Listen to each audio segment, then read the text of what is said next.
नमस्कार साथियों, स्वागत है आप सभी का कलाम एकेडमी के इस डिजिटल प्लेटफॉर्म पर।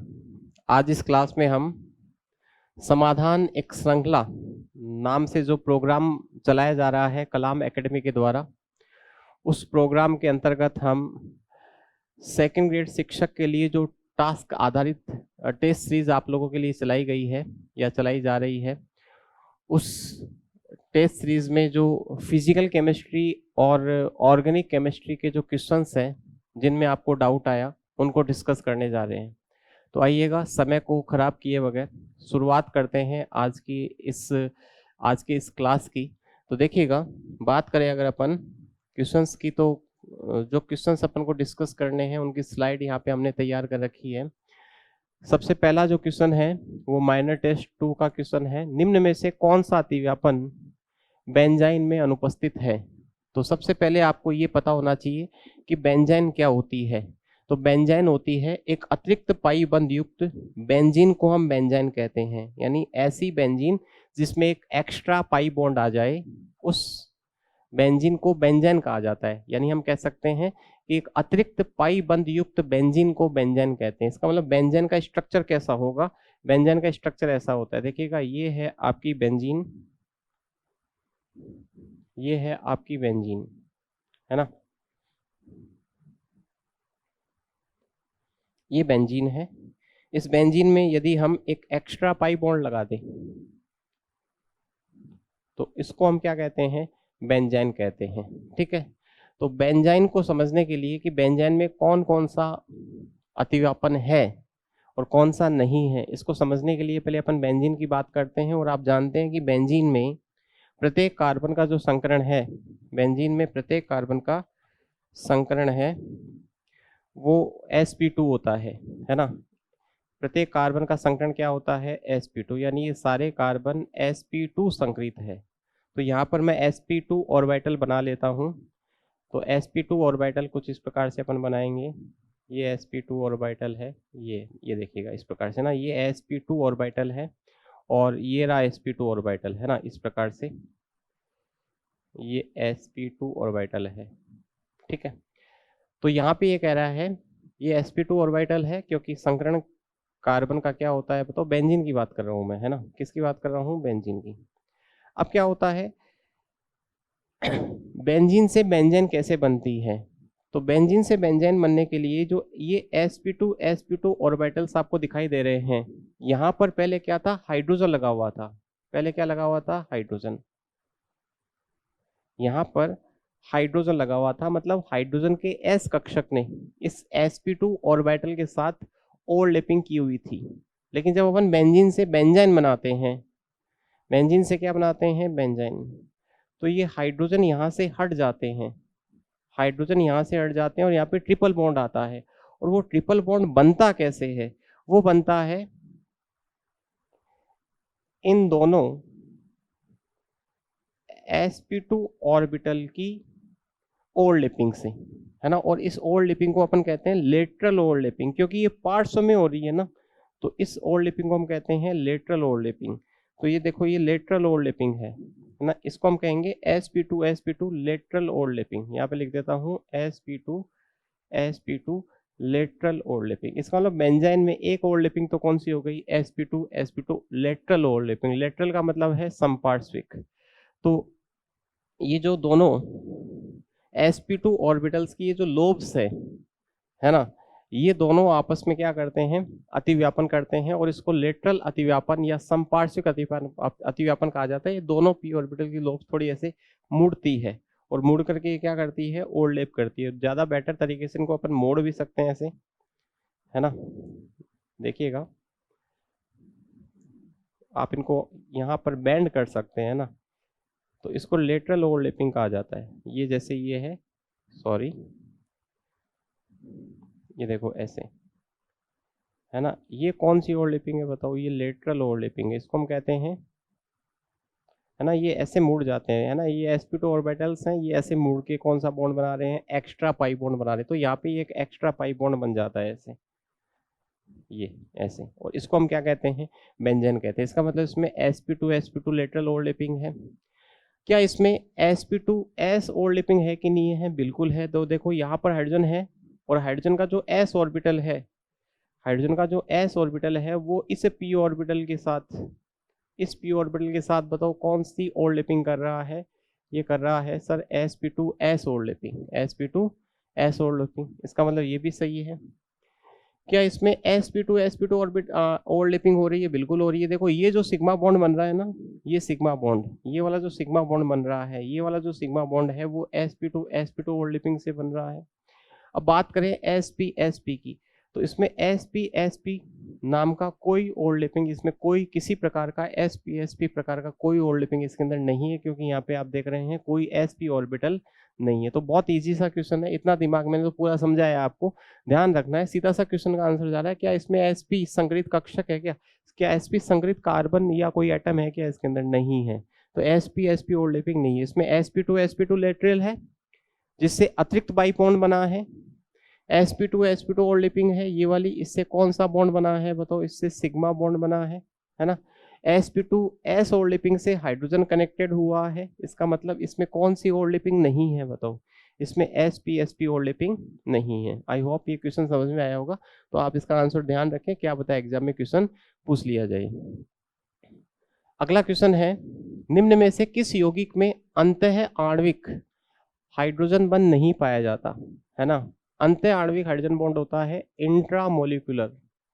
Intramolecular hydrogen bonding. In which of the following intramolecular hydrogen bonding is absent?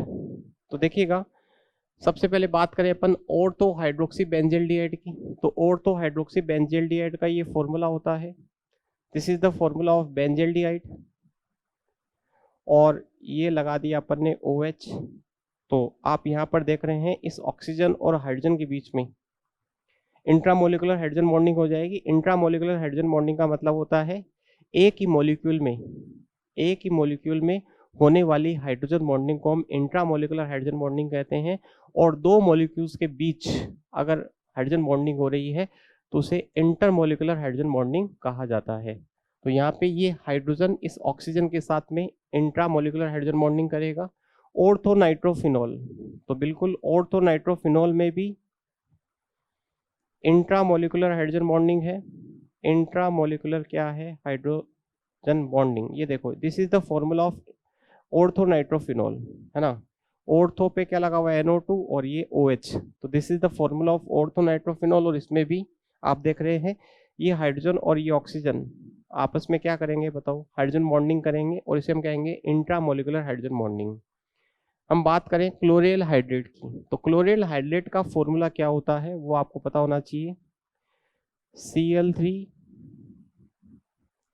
CHOH और OH, this is the formula of chloral hydrate.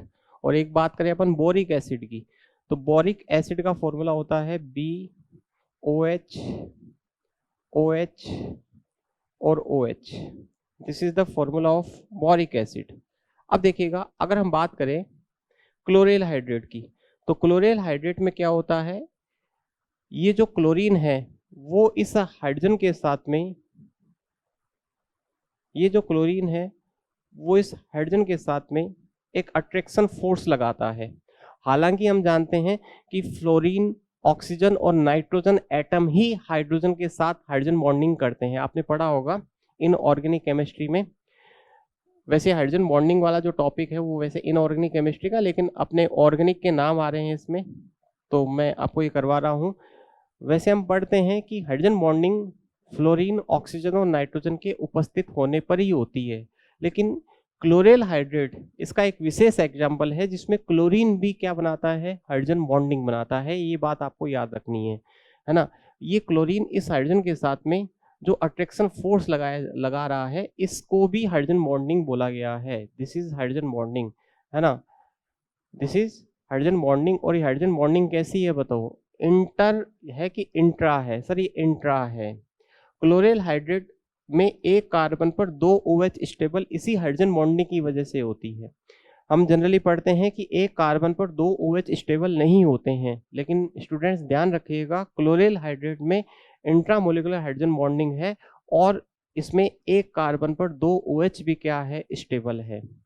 तो यहाँ पर इस क्लोरीन और हाइड्रोजन के बीच में जो अट्रैक्शन, जो आकर्षण बल लग रहा है, that is intramolecular hydrogen bonding. और अगर हम बात करें BOH3 की, तो BOH3 में क्या होता है, इंट्रामोलिकुलर हाइड्रोजन बॉन्डिंग नहीं होती है, इसमें इंटरमोलिकुलर हाइड्रोजन बॉन्डिंग होती है। इंटरमोलिकुलर, सर इंटरमोलिकुलर का मतलब H3BO3 के जो मॉलिक्यूल्स हैं वो आपस में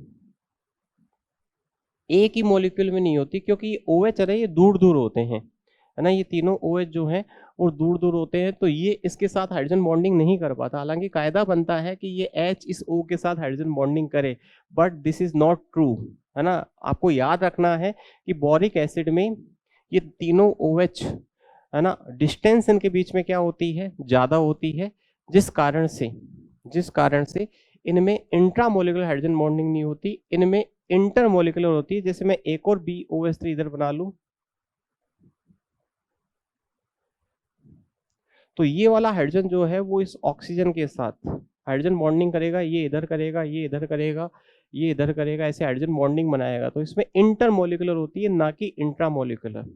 और इंटरमोलिकुलर हाइड्रोजन बॉन्डिंग के कारण ही जो H3BO3 होता है वो एक परतदार क्रिस्टलीय संरचना बनाता है। कैसी संरचना बनाता है, परतदार क्रिस्टलीय परत बनती जाएगी ना, लाइक अपन कह सकते हैं ग्रेफाइट की तरह, है ना। तो इसमें परतदार क्रिस्टलीय संरचना होती है, तो ये बात आपको याद रखनी है। तो इसका करेक्ट आंसर क्या हो जाएगा, H3BO3 बोरिक एसिड। क्लोरिल हाइड्रेट में क्लोरीन परमाणु भी हाइड्रोजन बॉन्डिंग हम कंसिडर करेंगे इस क्वेश्चन के अकॉर्डिंग, क्योंकि इसमें इंटरमोलिकुलर हो रही है। कौन सी हाइड्रोजन बॉन्डिंग हो रही है, इंटर। इसमें इंट्रा है, इसमें ऑर्थो में इंट्रा है, इसमें भी क्या है, इंट्रा। नेक्स्ट, कौन सा अणुसंख्यक गुणधर्म नहीं है, which one of the following is not colligative properties. तो कोलिगेटिव प्रॉपर्टीज के बारे में अपन सॉल्यूशन वाली यूनिट में पढ़ते हैं।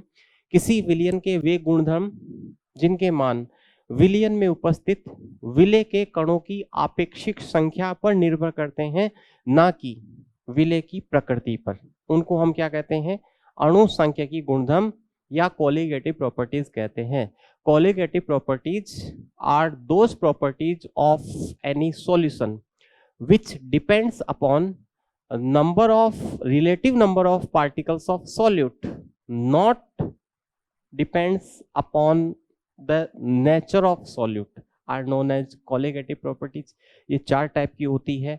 नंबर 1 हमने पढ़ रखी है, वाष्पदाब में आपेक्षिक अवनमन, relative lowering in vapour pressure. Second है एलिवेशन इन बॉइलिंग पॉइंट, क्वथनांक में उन्नयन। तीसरी है हिमांक में अवनमन, डिप्रेशन इन फ्रीजिंग पॉइंट। और नंबर 4 हमने पढ़ी है परासरण दाब या ओस्मोटिक प्रेशर। तो यहाँ पे अगर हम देखें तो परासरण दाब कोलिगेटिव प्रॉपर्टी है, वाष्पदाब में अवनमन भी, हालांकि आपेक्षिक अवनमन यहाँ पे होना चाहिए था, क्या होना चाहिए था, आपेक्षिक अवनमन। फिर भी इसको हम कोलिगेटिव प्रॉपर्टीज मान लेंगे, क्योंकि देखो इसमें एक ऑप्शन ऐसा दे रखा है जो बिल्कुल भी कोलिगेटिव प्रॉपर्टीज से इसका दूर दूर तक कोई संबंध नहीं है। कायदा कहता है कि यहाँ पर आपेक्षिक शब्द होता तो ज्यादा बेटर रहता। फिर भी क्वेश्चन की परिस्थितियों को देखते हुए इसका करेक्ट आंसर क्या होगा, इसका करेक्ट आंसर होगा परावर्तन गुणांक। परावर्तन गुणांक जो है वो कोलिगेटिव प्रॉपर्टी नहीं होती, इसलिए इसका करेक्ट आंसर क्या होगा, ऑप्शन नंबर 4 होगा, है ना। चलो नेक्स्ट, जैसे मान लो इसी क्वेश्चन में चौथा ऑप्शन दे देता क्वथनांक में उन्नयन, परावर्तन गुणांक की जगह क्वथनांक में उन्नयन दिया हुआ रहता, तो इसका आंसर क्या चला जाता, वाष्पदाब में अवनमन। क्योंकि वाष्पदाब में अवनमन कोलिगेटिव प्रॉपर्टी नहीं है, वाष्पदाब में आपेक्षिक अवनमन क्या है, कोलिगेटिव प्रॉपर्टी है। फिर भी इस क्वेश्चन की परिस्थितियों को देखते हुए, इस क्वेश्चन के जो विकल्प आपको गिवन है उनको देखते हुए, इससे ज्यादा बेटर आंसर क्या है, परावर्तन गुणांक। तो आई होप अब इस क्वेश्चन में आपको कोई डाउट नहीं होना चाहिए। नेक्स्ट बात करते हैं, सिल्वर नाइट्रेट का प्रेक्षित तथा गणना किया अणुभार क्रमशः 92.64 और 170 है। इस सिल्वर नाइट्रेट के विलयन की आपको वियोजन की मात्रा पूछी है ना, अल्फा पूछा है, alpha.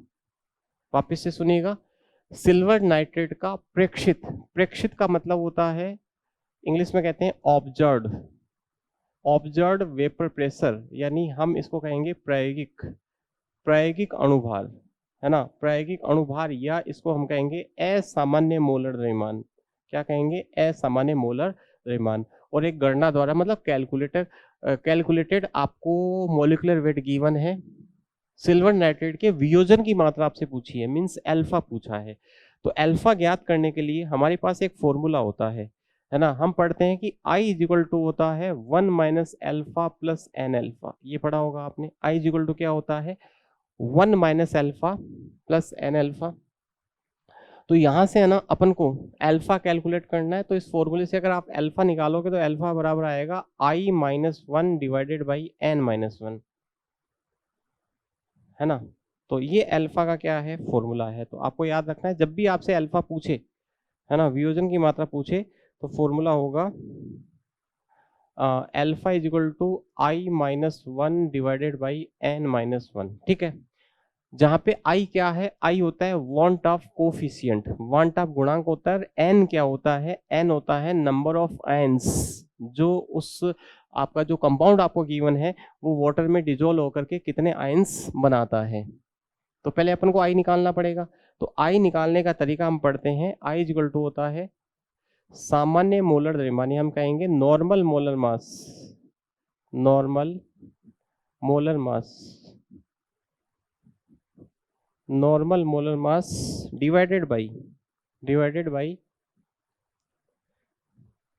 Abnormal molar mass, divided by abnormal molar mass, abnormal molar mass. अब नॉर्मल मोलर मास क्या होता है? नॉर्मल मोलर मास वो मोलर मास होता है जो हम कैलकुलेशन से निकालते हैं। कैलकुलेटेड मोलर मास को ही हम नॉर्मल मोलर मास कहते हैं। और यहाँ पर कैलकुलेटेड मोलर मास कितना गिवन है बताओ? 170। तो यहाँ पे हम लिखेंगे 170 डिवाइडेड बाई एब नॉर्मल मोलर मास आपको गिवन है 92.62, है ना, जो प्रेक्षित मोलर द्रव्यमान होता है, जिसको अपन ऑब्जर्व्ड मोलर मास कहते हैं, या फिर इसको अपन एब नॉर्मल मोलर मास कहते हैं, या इसको अपन एक्सपेरिमेंटल मोलर मास कहते हैं। जो एक्सपेरिमेंटल मोलर मास होता है, जो ऑब्जर्व्ड मोलर मास होता है, वही आपका है ना एबनॉर्मल होता है। तो बताओ 170 में डिवाइड होगा 92.64 का, इसको डिवाइड करोगे आएगा 1.835। कितना आएगा? 1.835। आप डिवाइड करके देखिएगा। अब अल्फा निकालना है, तो अल्फा इज इक्वल टू हो जाएगा 1.835 माइनस 1 डिवाइडेड बाई एन का वैल्यू चाहिए। एन बताओ सिल्वर नाइट्रेट वाटर में डिजोल्व होकर के कितने आयंस बनाता है? सर 2 बनाता है, एक तो Ag प्लस और एक NO3 माइनस। इसका मतलब इसका n का मान कितना हो गया? 2 हो गया। तो यहाँ पे हम लिखेंगे 2 माइनस 1। तो अल्फा इज इक्वल टू 1.835 में से 1 घटाओगे तो कितना आएगा बताओ? 0.835। ये इसका अल्फा आ गया। बट अल्फा इसमें परसेंटेज में दे रखा है, और जब भी अपन परसेंटेज में निकालते हैं तो 100 से क्या कर देते हैं? मल्टीप्लाई। तो इसको 100 से मल्टीप्लाई कीजिएगा तो आएगा 83.5%। आई होप कोई दिक्कत इसमें नहीं होगी। नेक्स्ट 52, कौन से द्रवों का युग्म राउल्ट के नियम से धनात्मक विचलन दर्शाता है? तो इस टॉपिक को अपन आदर्श और अनादर्श विलयन के अंतर्गत पढ़ते हैं। Ideal and non ideal solution के बारे में अपन पढ़ते हैं। आइडियल सॉल्यूशंस क्या होते हैं पहले मैं थोड़ा बता देता हूं। आइडियल सॉल्यूशंस वो सॉल्यूशंस होते हैं जो ईच टेम्परेचर एंड कॉन्सेंट्रेशन पर राउल्ट के रूल को क्या करते हैं? फॉलो करते हैं, है ना।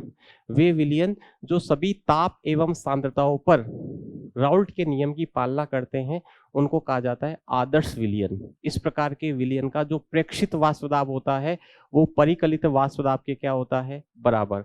Observed vapour pressure is equal to calculated vapour pressure. इस प्रकार के विलयनों के लिए डेल्टा एच का मान 0 होता है, डेल्टा वी का मान भी 0 होता है, और सॉल्यूट और सॉल्वेंट के बीच में जो अट्रैक्शन फोर्स होता है, जो अपन कहते हैं आकर्षण बल का जो मान होता है, वो सॉल्यूट और सॉल्वेंट के क्या होता है? इक्वल होता है। और इस टाइप के सॉल्यूशंस के बारे में आपने पढ़ा होगा कि वे विलयन जिनमें उपस्थित जो कंपोनेंट्स होते हैं, अगर उनकी आणविक संरचना और ध्रुवताएं समान हैं तो वो आपस में मिलकर के क्या बनाते हैं? आइडियल सॉल्यूशन बनाते हैं। जैसे ethyl chloride plus ethyl bromide, benzene plus toluene, CCl4 plus SiCl4, है ना।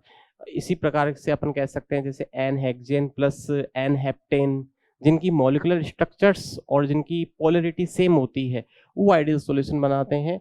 और नॉन आइडियल सॉल्यूशंस वो सॉल्यूशंस होते हैं जो राउल्ट के रूल को फॉलो नहीं करते, राउल्ट्स लॉ को फॉलो नहीं करते। और ये दो टाइप के होते हैं। राउल्ट्स के रूल को फॉलो नहीं करने का मतलब है कि इनका जो ऑब्जर्व वेपर प्रेशर होता है वो कैलकुलेटेड वेपर प्रेशर के इक्वल नहीं होता। और ये दो टाइप के होते हैं, एक को हम कहते हैं पॉजिटिव डेविएशन वाले और एक को हम कहते हैं नेगेटिव डेविएशन वाले। पॉजिटिव डेविएशन का मतलब जो राउल्ट्स के लॉ से पॉजिटिव डेविएशन शो करते हैं, और नेगेटिव डेविएशन का मतलब जो राउल्ट के नियम से ऋणात्मक विचलन दर्शाते हैं। और आइडियल सॉल्यूशन का मतलब जो राउल्ट के रूल को फॉलो करते हैं।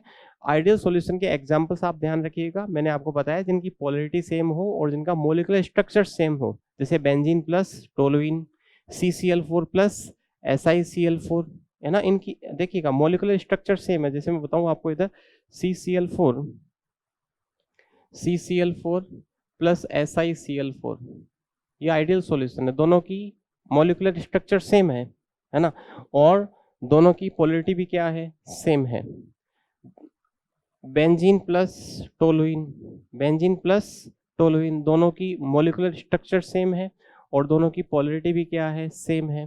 इसके अलावा ethyl chloride plus ethyl bromide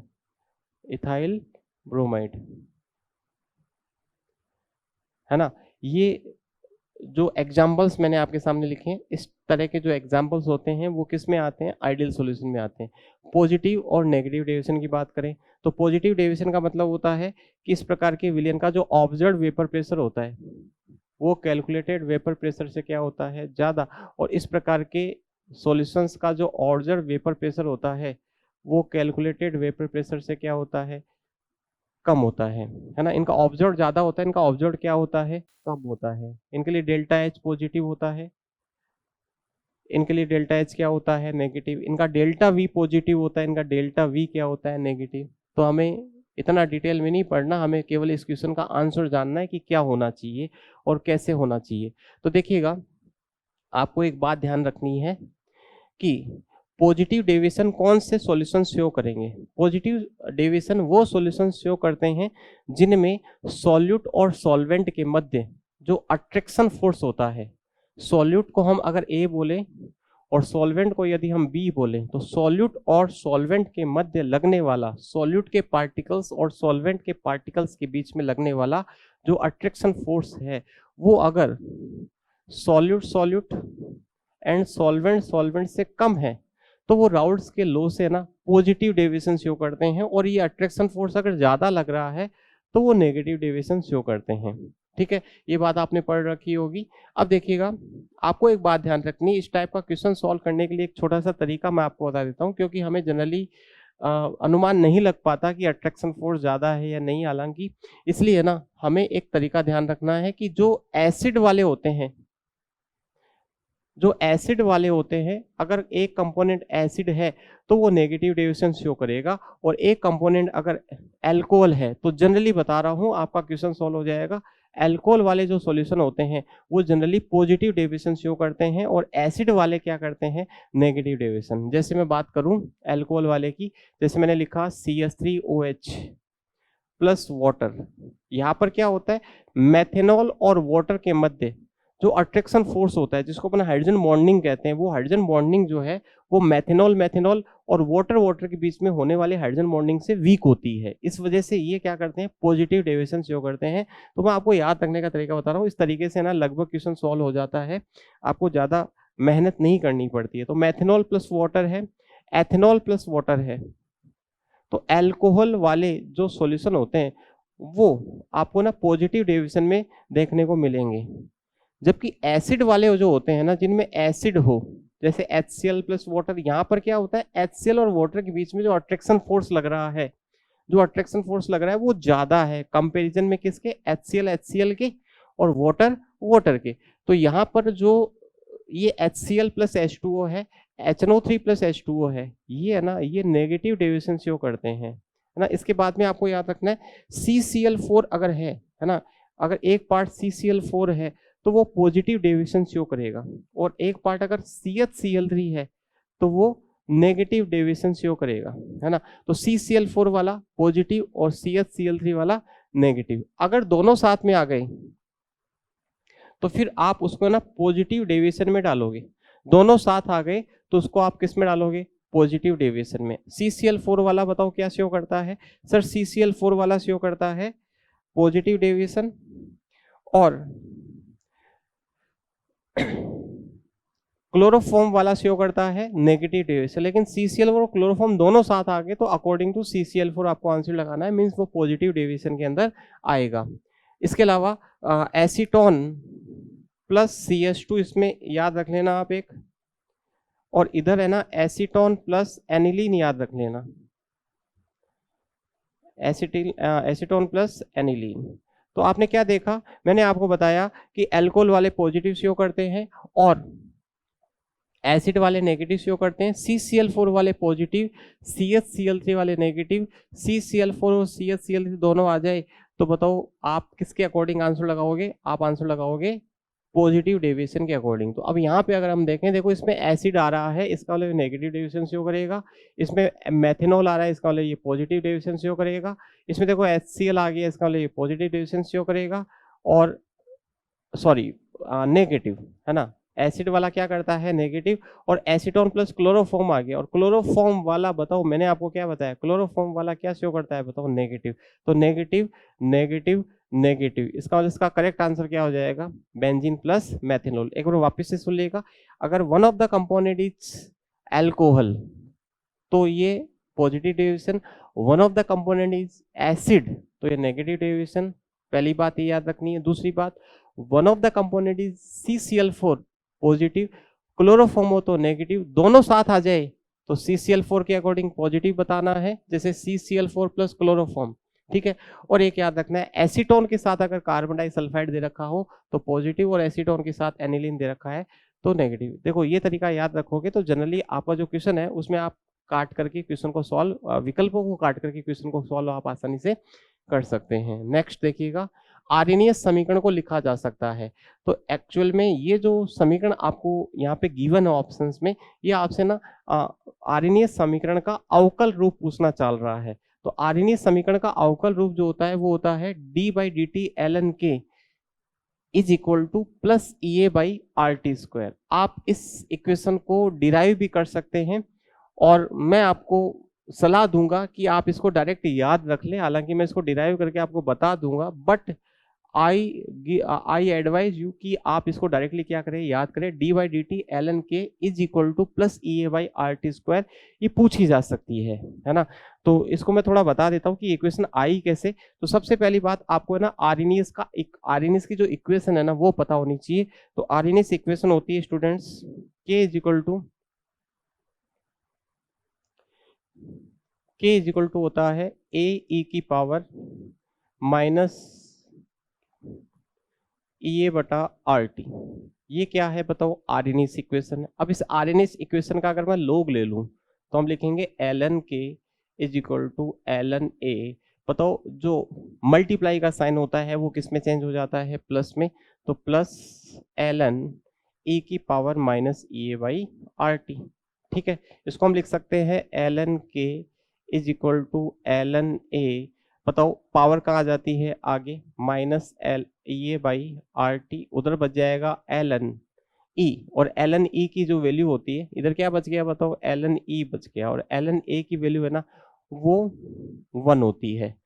तो ln k इक्वल टू हो गया ln A माइनस EA/RT। अब देखो ये t के सापेक्ष इसका अवकलन कर रहा है, तो इसका अवकलन करेंगे अपन d/dt ln k, ठीक है, is equal to ln A का अवकलन 0 हो जाएगा, ठीक है। ln A का अवकलन क्या हो जाएगा, 0, तो इसको मैं 0 लिख देता हूँ, 0 माइनस, फिर इसका अवकलन करेंगे तो इसमें देखो EA/R है ना वो कांस्टेंट है, तो उसको हम क्या करेंगे, बाहर निकाल लेंगे। तो हमने इसको लिखा माइनस EA/R, इसको कांस्टेंट है ना, t नहीं आएगा बाहर, t चेंज हो सकता है, तो EA/R कांस्टेंट है ना, इसको हमने क्या कर लिया, बाहर निकाल लिया। तो फिर क्या बचा यहाँ पे, d/dt, ठीक है। और ये जो t बट्टे में है ना ऐसे, इसको मैं ऊपर लेके जा सकता हूँ, टी की पावर -1। आई होप इसमें कोई दिक्कत नहीं होनी चाहिए। क्या लिखा मैंने, ln k का मैंने अवकलन किया टी के सापेक्ष D by D T ln k, ln a का अवकलन 0 होगा टी के सापेक्ष minus E A by R, ये कांस्टेंट इसको बाहर निकाल लिया, यहाँ पे आ गया डी बाई डी टी की पावर -1। अब टी की पावर -1 का अवकलन टी के सापेक्ष कैसे करेंगे, हमें एक फॉर्मूला पता है, मैथ्स में आप पढ़ते हो कि x की पावर n इसका अवकलन dx के सापेक्ष है ना, यानी x के सापेक्ष इसका अवकलन क्या होता है, आप पढ़ते हो nx n-1 है ना। x की पावर n का अवकलन x के सापेक्ष, x की पावर n का अवकलन x के सापेक्ष nx n-1 होता है। तो मुझे बताइएगा t की पावर -1 का अवकलन क्या होगा, -1 t -1 तो -1 t की पावर -2। सही बात है, तो हम इसको लिख सकते हैं D by D T ln k is equal to, ये 0 हो गया, minus E A by R. ठीक है, अब बताओ t की पावर -1 की जगह मैं लिख सकता हूँ -1 t की पावर -2, माइनस माइनस मल्टीप्लाई हो जाएगा, तो D by D T ln k is equal to minus minus multiply हो गया, क्या बचा ई ए बाई आर, और ये t की पावर -2 नीचे आके क्या हो जाएगा t स्क्वायर। तो इसका मतलब करेक्ट ऑप्शन क्या हो गया, ऑप्शन नंबर 3। तो डायरेक्ट याद कर ले, इतना लंबा थोड़ी करोगे एग्जाम में, तो डायरेक्ट याद करें D by D T ln k is equal to होता है plus E A by R T square. Next, एनवी कोटि अभिक्रिया के लिए पदार्थ के अर्ध विघटित होने में लगा समय समानुपाती होता है ना। ये ऑप्शंस आपको दिए हुए हैं, तो इसके बारे में आपको बता देता हूँ। हम डिफरेंट ऑर्डर्स की रिएक्शन पढ़ते हैं, तो उनके लिए जो हाफ लाइफ टाइम है उसका फॉर्मूला अगर आपको ध्यान है तो आप इस क्वेश्चन को सॉल्व कर सकते हो। तो देखो, जैसे अपन बात करें जीरो ऑर्डर रिएक्शन की ZOR, हम बात करें FOR फर्स्ट ऑर्डर रिएक्शन की, हम बात करें सेकंड ऑर्डर रिएक्शन की, है ना। इसी प्रकार हम बात करें थर्ड ऑर्डर रिएक्शन की। हालांकि आपके सिलेबस में थर्ड ऑर्डर रिएक्शन नहीं है, इसलिए आप इसका फॉर्मूला नहीं भी याद रखें तो चलेगा, बट इस क्वेश्चन को सॉल्व करने के लिए आपको फॉर्मूले के बारे में बेसिक पता होना चाहिए। जीरो ऑर्डर रिएक्शन के लिए हाफ लाइफ टाइम का फॉर्मूला होता है T half is equal to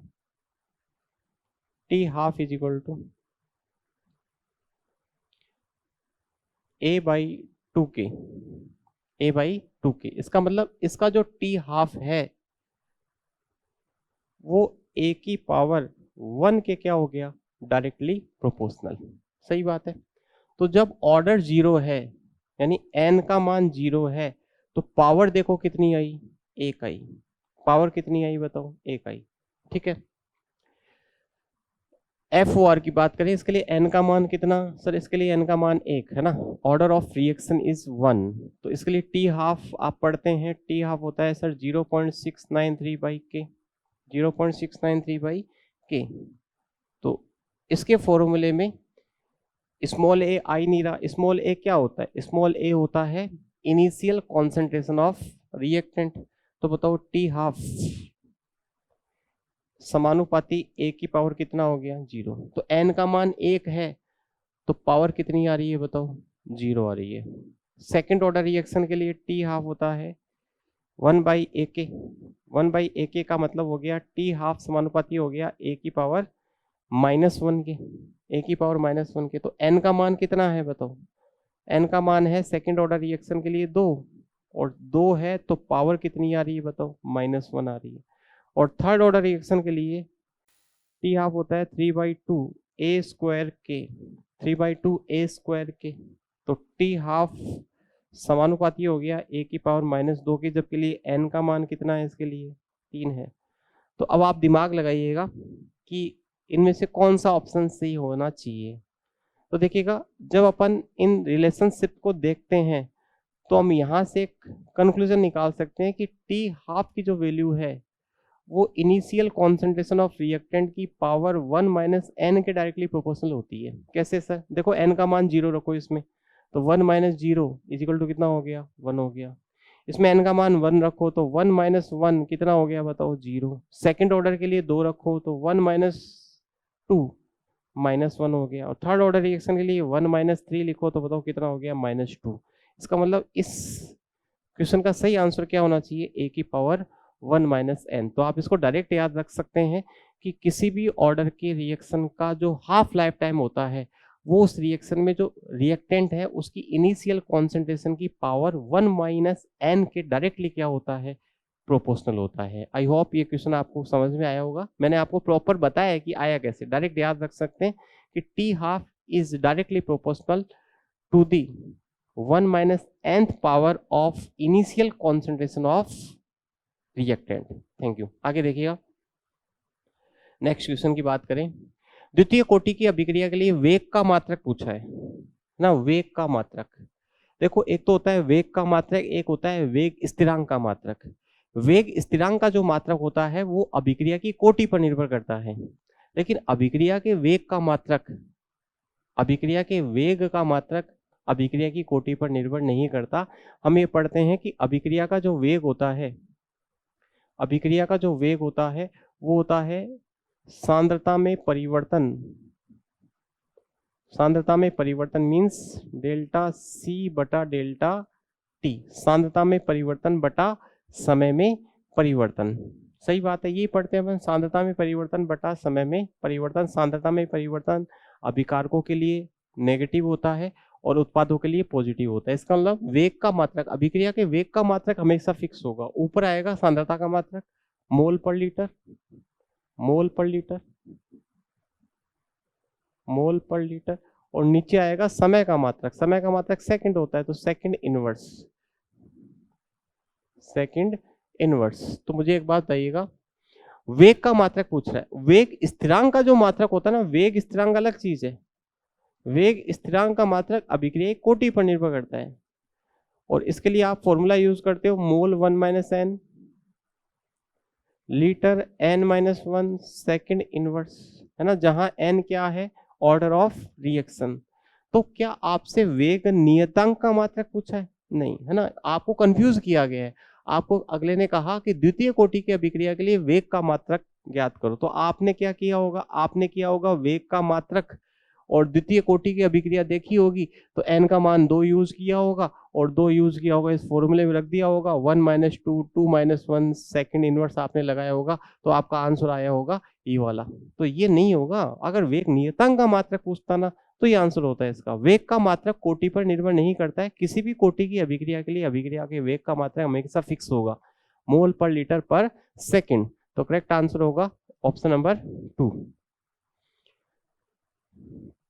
next सवाल है, Zn plus 2 plus 2 electron is equal to Zn अभिक्रिया के लिए अर्ध सेल विभव ज्ञात कीजिए यदि Zn प्लस 2 2m है और E not Zn plus 2 oblique Zn minus 0.76 volt है।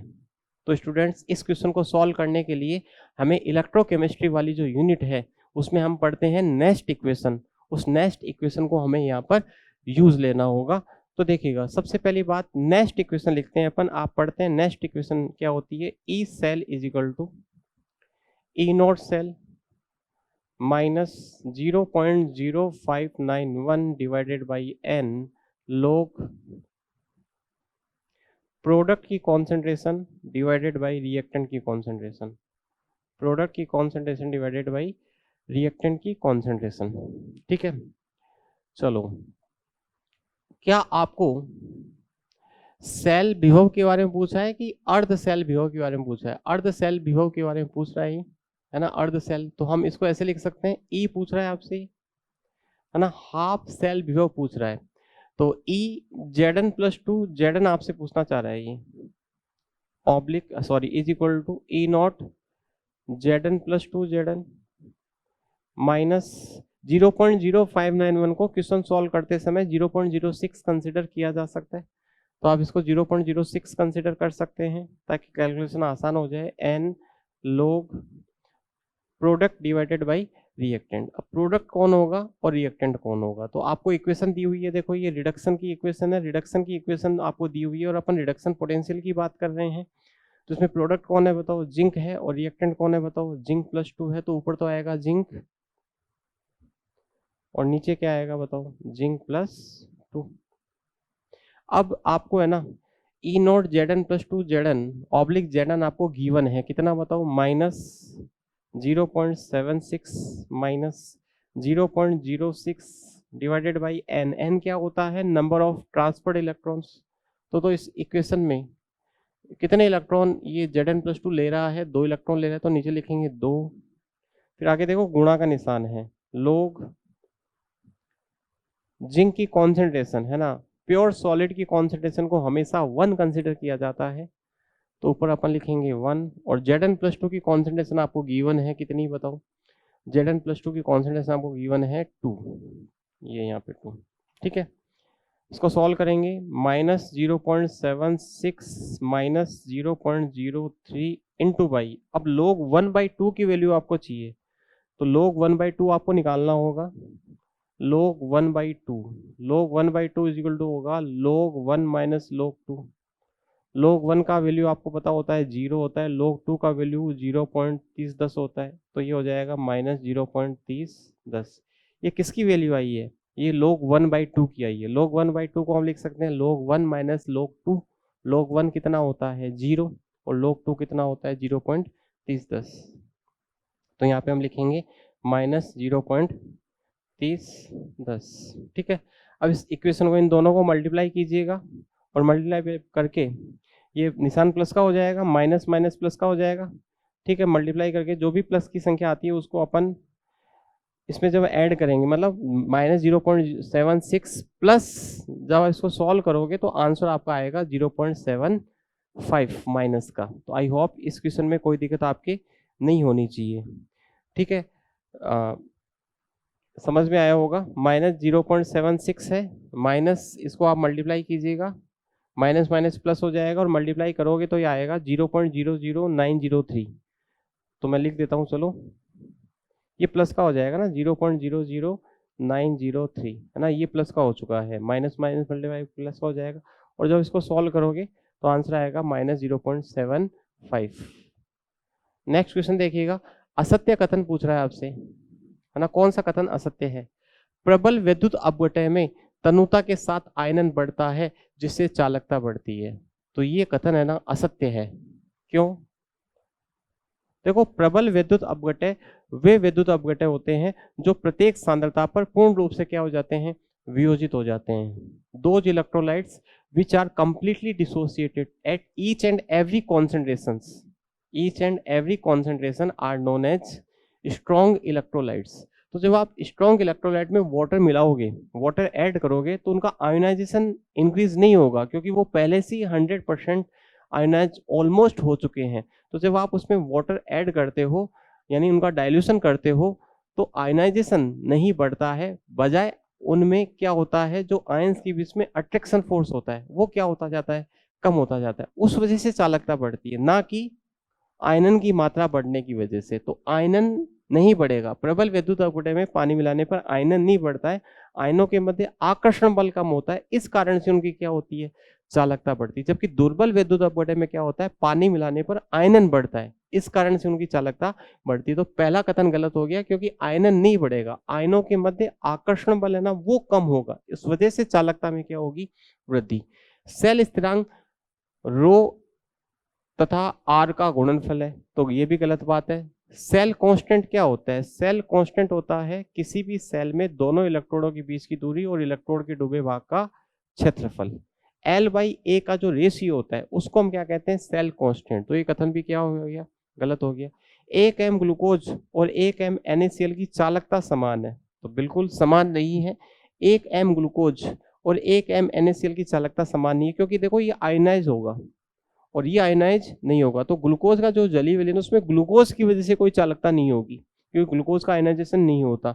लेकिन NaCl की चालकता Na+ और Cl- आयनिक बनने की चालकता होगी, इसका मतलब इसकी चालकता ज्यादा होगी, इसकी चालकता क्या होगी? कम। इसमें ग्लूकोज की वजह से चालकता नहीं होगी, चालकता वाटर की वजह से हो सकती है, लेकिन ग्लूकोज की वजह से चालकता नहीं होगी, क्योंकि ग्लूकोज अपने आयंस में डिवाइड नहीं होता है। ठीक है, तो क्या दोनों की चालकता समान है? नहीं, इसकी ज्यादा होगी, उसकी क्या होगी? कम होगी। उपरोक्त सभी, इसका मतलब इसका आंसर क्या होगा?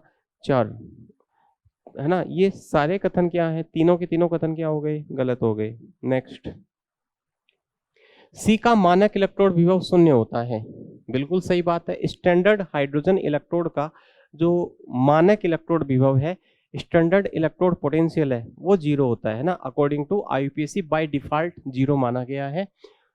सी एक मानक संदर्भ इलेक्ट्रोड है, तो बिल्कुल सही बात है, यह एक रेफरेंस स्टैंडर्ड रेफरेंस इलेक्ट्रोड होता है और इसकी सहायता से हम किसी अन्य इलेक्ट्रोड के मानक इलेक्ट्रोड विभव को क्या करते हैं, ज्ञात करते हैं। तो सी का मानक इलेक्ट्रोड विभव 0 है, बिल्कुल सही बात है।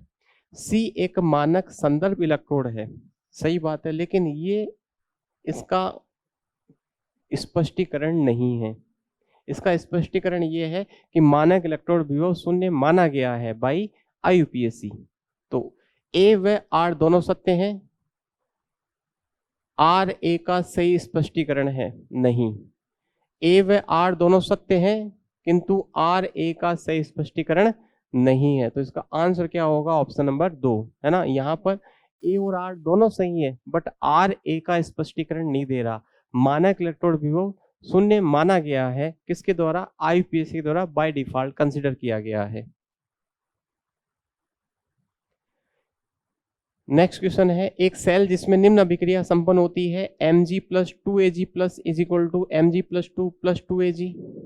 ई नोट सेल की वैल्यू आपको गिवन है 3.17 वोल्ट और आपसे ई सेल का मान पूछा है। तो इसके लिए भी आपको नेक्स्ट इक्वेशन यूज करनी है। ये NCERT का क्वेश्चन है, NCERT में इसका सॉल्यूशन भी दिया हुआ है, आप वहां पर भी देख सकते हैं, मैं बता देता हूँ। देखिएगा नेक्स्ट इक्वेशन होती है E cell is equal to E naught cell minus 0.0591, जिसको आप 0.06 कंसिडर कर सकते हैं क्वेश्चन सॉल्व करते समय, divided by n log product की कॉन्सेंट्रेशन डिवाइडेड बाई रिएक्टेंट की कॉन्सेंट्रेशन।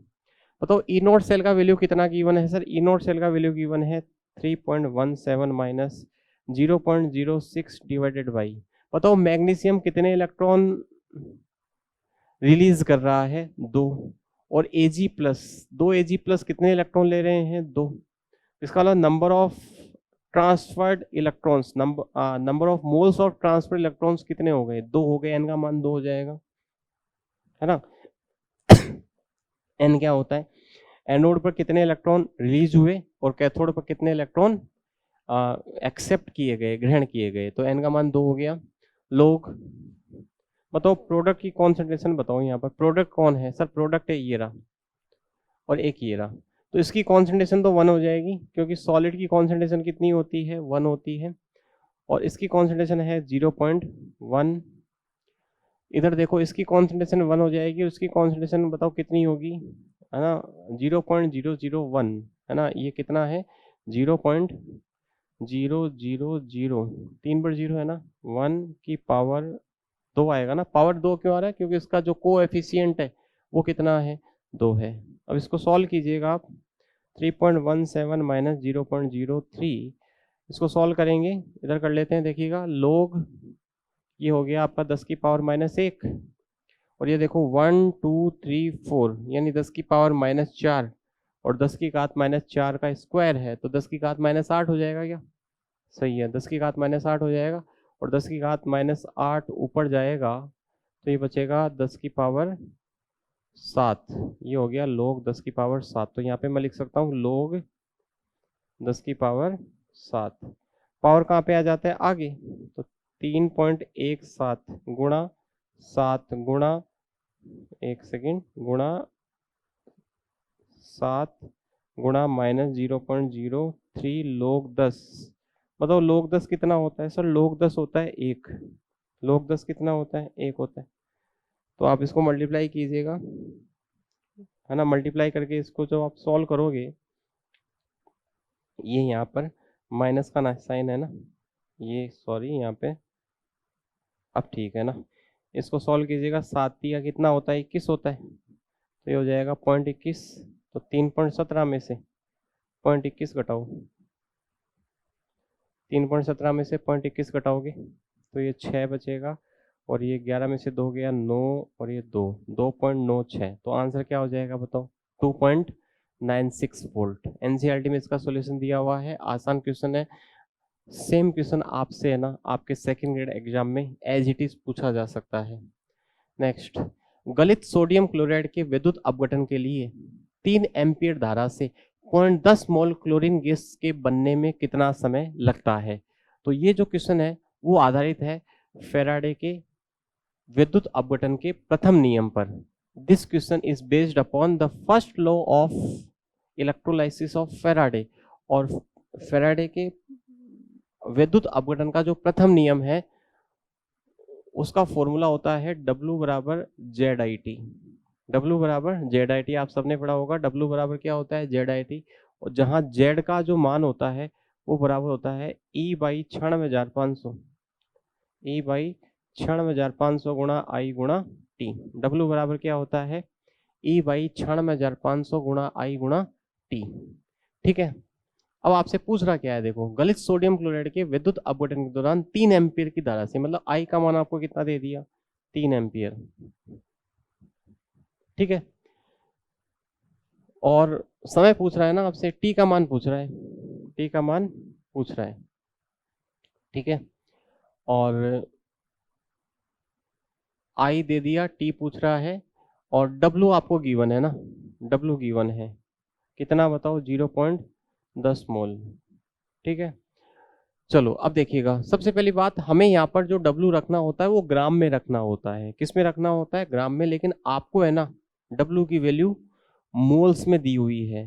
तो हम जानते हैं कि मोल इज इक्वल टू होता है ग्राम में अमाउंट, है ना, या मास इन ग्राम, ग्राम में amount divided by molecular weight, divided by molecular weight.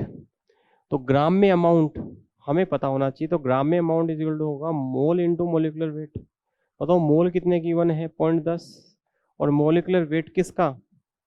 अणुभार किसका? क्लोरीन गैस का। कितना होता है? Cl2। Cl का 35.5 होता है, तो Cl2 का कितना हो जाएगा? 71। सॉल्व करोगे कितना आएगा? 7.1 ग्राम। तो आपके पास 0.10 मोल को आप लिख सकते हो क्लोरीन गैस के लिए 7.1 ग्राम। ठीक है। बस अब वैल्यू पुट कीजिएगा। तो यहाँ पे लिखोगे 7.1 बराबर ई क्या है? तुल्यांकी भार। किसका? क्लोरीन का। और क्लोरीन का तुल्यांकी भार 35.5 होता है। कितना होता है? 35.5। तो यहाँ पे लिखेंगे 35.5 divided by 96500 into by I की वैल्यू गिवन है 3, और यहाँ पर टी। आई होप यहाँ तक आपकी कोई समस्या नहीं होनी चाहिए, कोई दिक्कत इसमें नहीं होनी चाहिए। आपने क्या देखा यहाँ पर? 7.1 रख दिया, ग्राम में अमाउंट आ गया 35.5, 96,500 गुणा 3 गुणा टी। टी का मान यहाँ पर है ना सेकंड में निकल के आता है, ध्यान रखिएगा। किस में निकल के आता है? सेकंड में। तो यहाँ से जो आप टी निकालोगे तो 7.1 है ना, टी निकालना है तो ये मल्टीप्लाई हो जाएगा डिवाइडेड बाई 35.5 गुणा क्या हो गया बताओ? 3। सही है। ये इससे गुणा होगा और ये नीचे आ जाएगा। और इसको जब सॉल्व करोगे ना, ये आप करके देखना, मैंने करके लिखा हुआ है 64-34 सेकंड के आसपास लगभग आ रहा है। ये सेकंड में पूछ रहा है, सॉरी सेकंड में निकल के आता है ना। आई को एम्पियर में रखते हैं और टी को सेकंड में रखा जाता है और डब्ल्यू को ग्राम में रखा जाता है। तो कितनी सेकंड आ गई? 64-34 सेकंड। लेकिन ऑप्शन में ना मिनट में आंसर दे रखा है आपको, तो आप इसमें 60 का डिवाइड कीजिएगा। तो 60 का डिवाइड करोगे ना तो लगभग लगभग 107 पॉइंट कुछ आएगा। अब 107 तो इसमें ऑप्शन गिवन है नहीं, तो इसका आंसर क्या चला जाएगा? 107 के आसपास। बताओ कितना मिनट गिवन है? 110 मिनट। तो इसका सही आंसर हो जाएगा 110 मिनट। नेक्स्ट, प्यूमिस पत्थर उदाहरण है। प्यूमिस पत्थर, तो प्यूमिस पत्थर क्या होता है? प्यूमिस पत्थर का मतलब होता है जो हम बाथरूम में एक पत्थर रखते हैं, जो आपको ऑनलाइन भी आप देख सकते हैं, अमेजोन या फ्लिपकार्ट के ऊपर आप चेक कीजिएगा या गूगल कीजिएगा। प्यूमिस पत्थर होता है, एक पत्थर होता है जिसमें छोटे छोटे छेद होते हैं। तो वो पत्थर है, पत्थर के ऊपर, पत्थर में छोटे छोटे क्या होते हैं? हल्के हल्के छेद होते हैं। तो पत्थर तो ठोस हो गया, पत्थर तो क्या हो गया? ठोस हो गया, सॉलिड हो गया। यानी ये तो हो गया डिस्पर्सन मीडियम, डिस्पर्सन मीडियम है ना, परिक्षेपण माध्यम। और वो जो छोटे छोटे छेद होते हैं ना, उसमें गैस होती है। तो उसमें गैस चली गई है ना, गैस मतलब एयर मान सकते हैं अपन, एयर होती है। ठीक है। और गैस होती है डिस्पर्स फेज, फेज। इसका मतलब यहाँ पे है ना, आपको ध्यान रखना है कि गैस का ठोस में कोलाइडी विलयन होता है प्यूमिक पत्थर, गैस का ठोस में। और गैस के गैस के ठोस में कोलाइड डिवीजन को हम ठोस सोल कहते हैं। क्या कहते हैं? ठोस सोल। तो देखिएगा इसका आंसर क्या होगा बताओ? ठोस सोल होगा। आप एनसीईआरटी के अंदर एक टेबल दी हुई है, उस टेबल को आप पढ़ सकते हैं। देखिएगा वो मैं आपको दिखा देता हूँ, शायद यहाँ पर स्लाइड में लगाई भी गई होगी।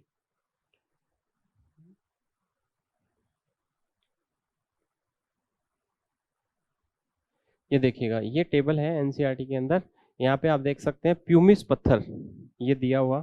प्यूमिस पत्थर जो है वो आपका गैस का ठोस में क्या है? कोलाइड विलयन। गैस का ठोस में कोलाइड विलयन होता है। तो इसका आंसर, और गैस के ठोस में कोलाइड विलयन को क्या कहा जाता है? ठोस soul. According to 12th class की जो एनसीईआरटी है उसमें ठोस सोल दिया हुआ है, तो इसका करेक्ट ऑप्शन क्या हो जाएगा? ठोस सोल हो जाएगा। ठीक है, तो मेरे हिसाब से इस क्वेश्चन में कोई दिक्कत नहीं होनी चाहिए। आसान सा क्वेश्चन है। मैं नहीं समझ पा रहा कि इस क्वेश्चन के ऊपर आपने डिस्कशन के लिए क्यों क्वेरी डाली। ठीक है, तो कोई दिक्कत इसमें नहीं होनी चाहिए। तो ये रहा। ठीक है, ये क्वेश्चन अपना हो चुका है। नेक्स्ट देखिएगा, ज्ञात कीजिए। ये मेजर टेस्ट 1 में क्वेश्चन पूछा गया है। ज्ञात कीजिए E naught F E plus 3 oblique F E plus 2, है ना। F E plus 3 oblique F E plus 2 आपसे पूछा है। E naught F E plus 2 oblique F E आपको गिवन है। E naught F E plus 3 oblique आपको F E given है ना। ये आपको स्टैंडर्ड रिडक्शन पोटेंशियल की वैल्यू गिवन है और एक रिडक्शन स्टैंडर्ड रिडक्शन पोटेंशियल आपको पूछा गया है। तो देखिएगा, जब भी इस प्रकार का क्वेश्चन आए जिसमें 3 ऑक्सीडेशन स्टेट्स आपको गिवन हो, तो आपको एक तरीका यूज में लेना है। देखो यहाँ पर देखो, आप ध्यान से देखो, एक तो +3 दी हुई है, एक +2 दी हुई है और एक 0 दी गई है। 3 ऑक्सीडेशन स्टेट्स है ना। तो 3 ऑक्सीजन स्टेट्स अगर गिवन हो तो आपको क्वेश्चन को सॉल्व करने के लिए क्या करना है? एक ट्राइंगल बना लेना है। उसमें यहाँ पर आप सबसे पहले ना सबसे बड़ी वाली जो ऑक्सीडेशन नंबर है उसको लिख लेना। यहाँ पर आप सबसे छोटी जो ऑक्सीडेशन नंबर है उसको लिख लेना। तो यहाँ पे +3 और यहाँ पे कितना है? 0, और बीच में है ना, बीच वाली ऑक्सीडेशन नंबर आपको लिखनी है। तो ये सबसे बड़ी हो गई, ये सबसे छोटी होगी, और बीच में बीच वाली ऑक्सीडेशन नंबर आपको लिखनी है। फिर यहाँ पे एरो लगा देना है ऐसे। ठीक है, अब मुझे एक बात बताइएगा, यहाँ पर Fe+3 से जो Fe बनेगा तो ये कितने इलेक्ट्रॉन एक्सेप्ट करेगा? 3 इलेक्ट्रॉन। तो यहाँ पर n का मान है ना वो 3 हो गया। n1 बोल दो इसको मैं। कितने इलेक्ट्रॉन हो गए? 3 इलेक्ट्रॉन। बताओ Fe+3 से Fe+2 बनेगा तो उसके लिए n2 बोल देते हैं इसको। n2 का मान 3 और 2 में कितने का अंतर आएगा? 1 इलेक्ट्रॉन का आ रहा है। ये 1 इलेक्ट्रॉन लेगा तभी तो बनाएगा ना। तो यहाँ पे 1 इलेक्ट्रॉन ये लेगा, और 2 से जब 0 में जाएगा तो ये कितने इलेक्ट्रॉन लेगा बताओ? 2 इलेक्ट्रॉन। ठीक है, तो यहाँ पे 3 हो गया, यहाँ पे 1, और यहाँ पे कितने हो गए? 2 इलेक्ट्रॉन हो गए। ठीक है, फिर देखो एक रूल अपन पढ़ते हैं थर्मोडायनेमिक्स के अंदर, थर्मोकेमिस्ट्री के अंदर, हैस का नियम। हैस का नियम कहता है कि किसी रासायनिक प्रक्रम के दौरान होने वाला जो ऊर्जा परिवर्तन होता है वो सदैव समान रहता है, चाहे वो रासायनिक प्रक्रम एक पद में करवाया जाए या एक से अधिक पदों में। तो अगर इस Fe+3 से Fe बनने के लिए गिब्स मुक्त ऊर्जा में परिवर्तन अगर डेल्टा G1 है, इस चेंज के लिए गिब्स मुक्त ऊर्जा में परिवर्तन डेल्टा G2 है, और इस चेंज के लिए अगर गिब्स मुक्त ऊर्जा में परिवर्तन डेल्टा G3 है, तो हैस के नियम से हम लिख सकते हैं कि डेल्टा G1 का मान बराबर होगा delta G2 plus delta G3 के। और हम इलेक्ट्रोकेमिस्ट्री में हम पढ़ते हैं कि डेल्टा G बराबर होता है -NF E cell, -NF E cell. और अगर स्टैंडर्ड कंडीशंस में बात करें तो हम यहाँ पर नोट लगा सकते हैं। डेल्टा G0 इक्वल टू होता है -NF E0 सेल। तो यहाँ पर ये स्टैंडर्ड कंडीशन दी हुई है, तो अपन स्टैंडर्ड कंडीशंस ले लेते हैं। Delta G1 not, delta G2 not और डेल्टा G3 नॉट। और डेल्टा G बराबर होता है -NF E0 सेल। तो अब सेल की बात नहीं हो रही, इलेक्ट्रोड की हो रही, तो सेल की जगह इलेक्ट्रोड भी लिखा जा सकता है। ठीक है, तो मैं इसको केवल E लिख देता हूँ। डेल्टा G1 की जगह हम लिख सकते हैं -N1F E01। इसकी जगह हम लिख सकते हैं -N2F। F की वैल्यू तो हमेशा फिक्स रहेगी ना, 96,500। तो F को F1 F2 नहीं लिखेंगे, F को F लिखेंगे। ई नोट 2 फिर माइनस N3F ई नोट 3, ठीक है। तो ये F कॉमन निकल जाएगा तो F से F कट जाएगा, माइनस से माइनस कट जाएगा, तो अपने पास ये फॉर्मूला आ जाएगा N1 E nought 1 is equal to N2 E nought 2 plus N3 E nought 3। अब N1 का मान कितना गिवन है बताओ, 3 है, 3 गुणा, अब E1 ई नोट 1 3 से 0 के लिए, ऑक्सीडेशन नंबर 3 से 0 के लिए आपको रिडक्शन पोटेंशियल कितना गिवन है, E1 नोट देखो ये रहा, ये देखो, इसको ध्यान से देखो, 3 से 0 के लिए है ना, प्लस 3 से 0 के लिए कितना है बताओ, माइनस 0.037, ठीक है। N2 की वैल्यू बोलो 1 है ना, तो यहाँ पे लिखेंगे 1, और 3 से 2 के लिए आपको पूछा है, देखो 3 से 2 पूछा है आपसे, तो यहाँ पे लिखेंगे ई नोट 2 प्लस N3 का मान बताओ, N3 का मान कितना है, 2 है, तो 2 गुणा ई नोट 3, 2 से 0 कितना दिया हुआ है, 2 से 0 दिया हुआ है माइनस 0.441, बस इसको सॉल्व कर लीजिएगा। ई नोट 2 है क्या, ई नोट 2 है Fe+3 ऑब्लिक Fe+2, सही है। तो यहाँ से अपन ई नोट 2 निकालेंगे, ई नोट 2 क्या है, ई नोट 2 है, ई नोट 2 ये वाला है ना, 2 इसको माना है अपन ने, N2 यानी ये ई नोट 2 है Fe+3 ऑब्लिक Fe+2, यही पूछा है आपसे। इसको सॉल्व करेंगे, इसको सॉल्व करोगे, इसको मल्टीप्लाई करोगे, माइनस 0.111 आएगा, और वो माइनस का आएगा 0.882, इधर आके हो जाएगा प्लस का, प्लस 0.882, इसको सॉल्व करोगे तो प्लस का 0.7, ये माइनस का आ रहा है ना, ये देखो ये है, इसको इधर लेके आओगे, तो इसको इधर लेके आओगे तो ये माइनस का आएगा ना, मैं पूरा कर देता हूँ, चलो इसको अपन लिखेंगे माइनस 0.111, ये यहीं रह जाएगा, ये माइनस का रहेगा, और वो इधर आके प्लस का हो जाएगा, सही लिखा था 882, और इसमें से इसको जब माइनस करोगे तो आएगा प्लस का 0.771 वोल्ट, तो करेक्ट ऑप्शन हो जाएगा ऑप्शन नंबर 1। नेक्स्ट, ये देखो वापस से वो इक्वेशन आ गया, अधोलिखित कोलाइडी रूपों में किसमें दोनों परिक्षिप्त प्रावस्था एवं परिक्षेपण माध्यम द्रव होते हैं। तो देखो अगर हम बात करें मक्खन की, तो मक्खन एक पायस है, मक्खन एक क्या है, पायस है, इमल्सन है, मक्खन एक क्या है, इमल्सन, और इमल्सन आपको पता है लिक्विड इन लिक्विड होता है ना, लिक्विड इन लिक्विड, इमल्सन क्या होते हैं, द्रव के द्रव में, द्रव का द्रव में कोलाइडी विलयन क्या कहलाता है, इमल्सन। दूसरा पेंट, तो पेंट तो क्या होता है, solid in liquid, solid in liquid, इसको सॉल भी कहते हैं ना अपन, सॉल होता है ये। साबुन का झाग, ये फॉर्म होता है, फॉर्म में क्या होता है, gas in liquid, gas in liquid, और बादल ये एरोसोल होता है, एरोसोल, है ना। मैंने आपको अभी एक टेबल दिखाई थी, ये देखिएगा, एक बार वापस से निकाल लेते हैं उसको, आप एनसीईआरटी में वो टेबल देखिएगा, मैं बना नहीं रहा, टाइम लगता है, इसलिए डायरेक्टली आपको इसमें दिखा देता हूँ। ये देखिएगा, मक्खन क्या है, मक्खन है आपका पायस, और पायस में द्रव द्रव, बादल क्या है, बादल बादल देखो एरोसोल, एरोसोल में क्या होता है, द्रव गैस में होता है। पेंट क्या है, पेंट एक सॉल है, ठोस किस में होता है बताओ, द्रव में होता है। तो इसका करेक्ट आंसर, इसका करेक्ट आंसर हो जाएगा आपका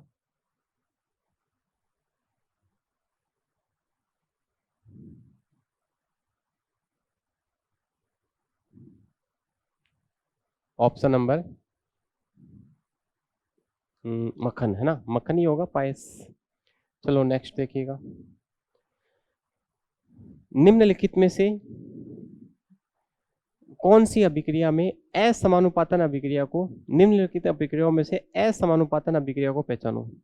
तो देखो असमानुपातन अभिक्रिया क्या होती है, इसे विषमानुपातन अभिक्रिया भी कहते हैं। विषमानुपातन अभिक्रिया वो अभिक्रिया होती है, एसिड रेडॉक्स अभिक्रिया होती है, जिसमें एक ही यौगिक के एक ही तत्व का ऑक्सीडेशन भी होता है और उसी तत्व का क्या होता है, रिडक्शन भी होता है। तो आप यहाँ पर हर एक इक्वेशन को सॉल्व कीजिएगा और देखिएगा किस अभिक्रिया में एक यौगिक के एक ही तत्व का ऑक्सीडेशन हो रहा है और उसी तत्व का रिडक्शन भी हो रहा है। तो देखो ध्यान से देखिएगा, है ना। अपन बात करें जैसे इस अभिक्रिया की बात करें तो कार्बन हाइड्रोजन, हाइड्रोजन का ऑक्सीडेशन नंबर +1 होता है, इस केस में +1 होगा। हाइड्रोजन अगर मेटल के साथ जुड़ा हुआ है तो -1 होता है, वरना वो नॉन मेटल के साथ हो तो उसका +1 होता है। तो यहाँ पे -4, इसका +1, ऑक्सीजन का कितना 0, कार्बन का +4, ऑक्सीजन का -2, हाइड्रोजन का +1, ऑक्सीजन का -2।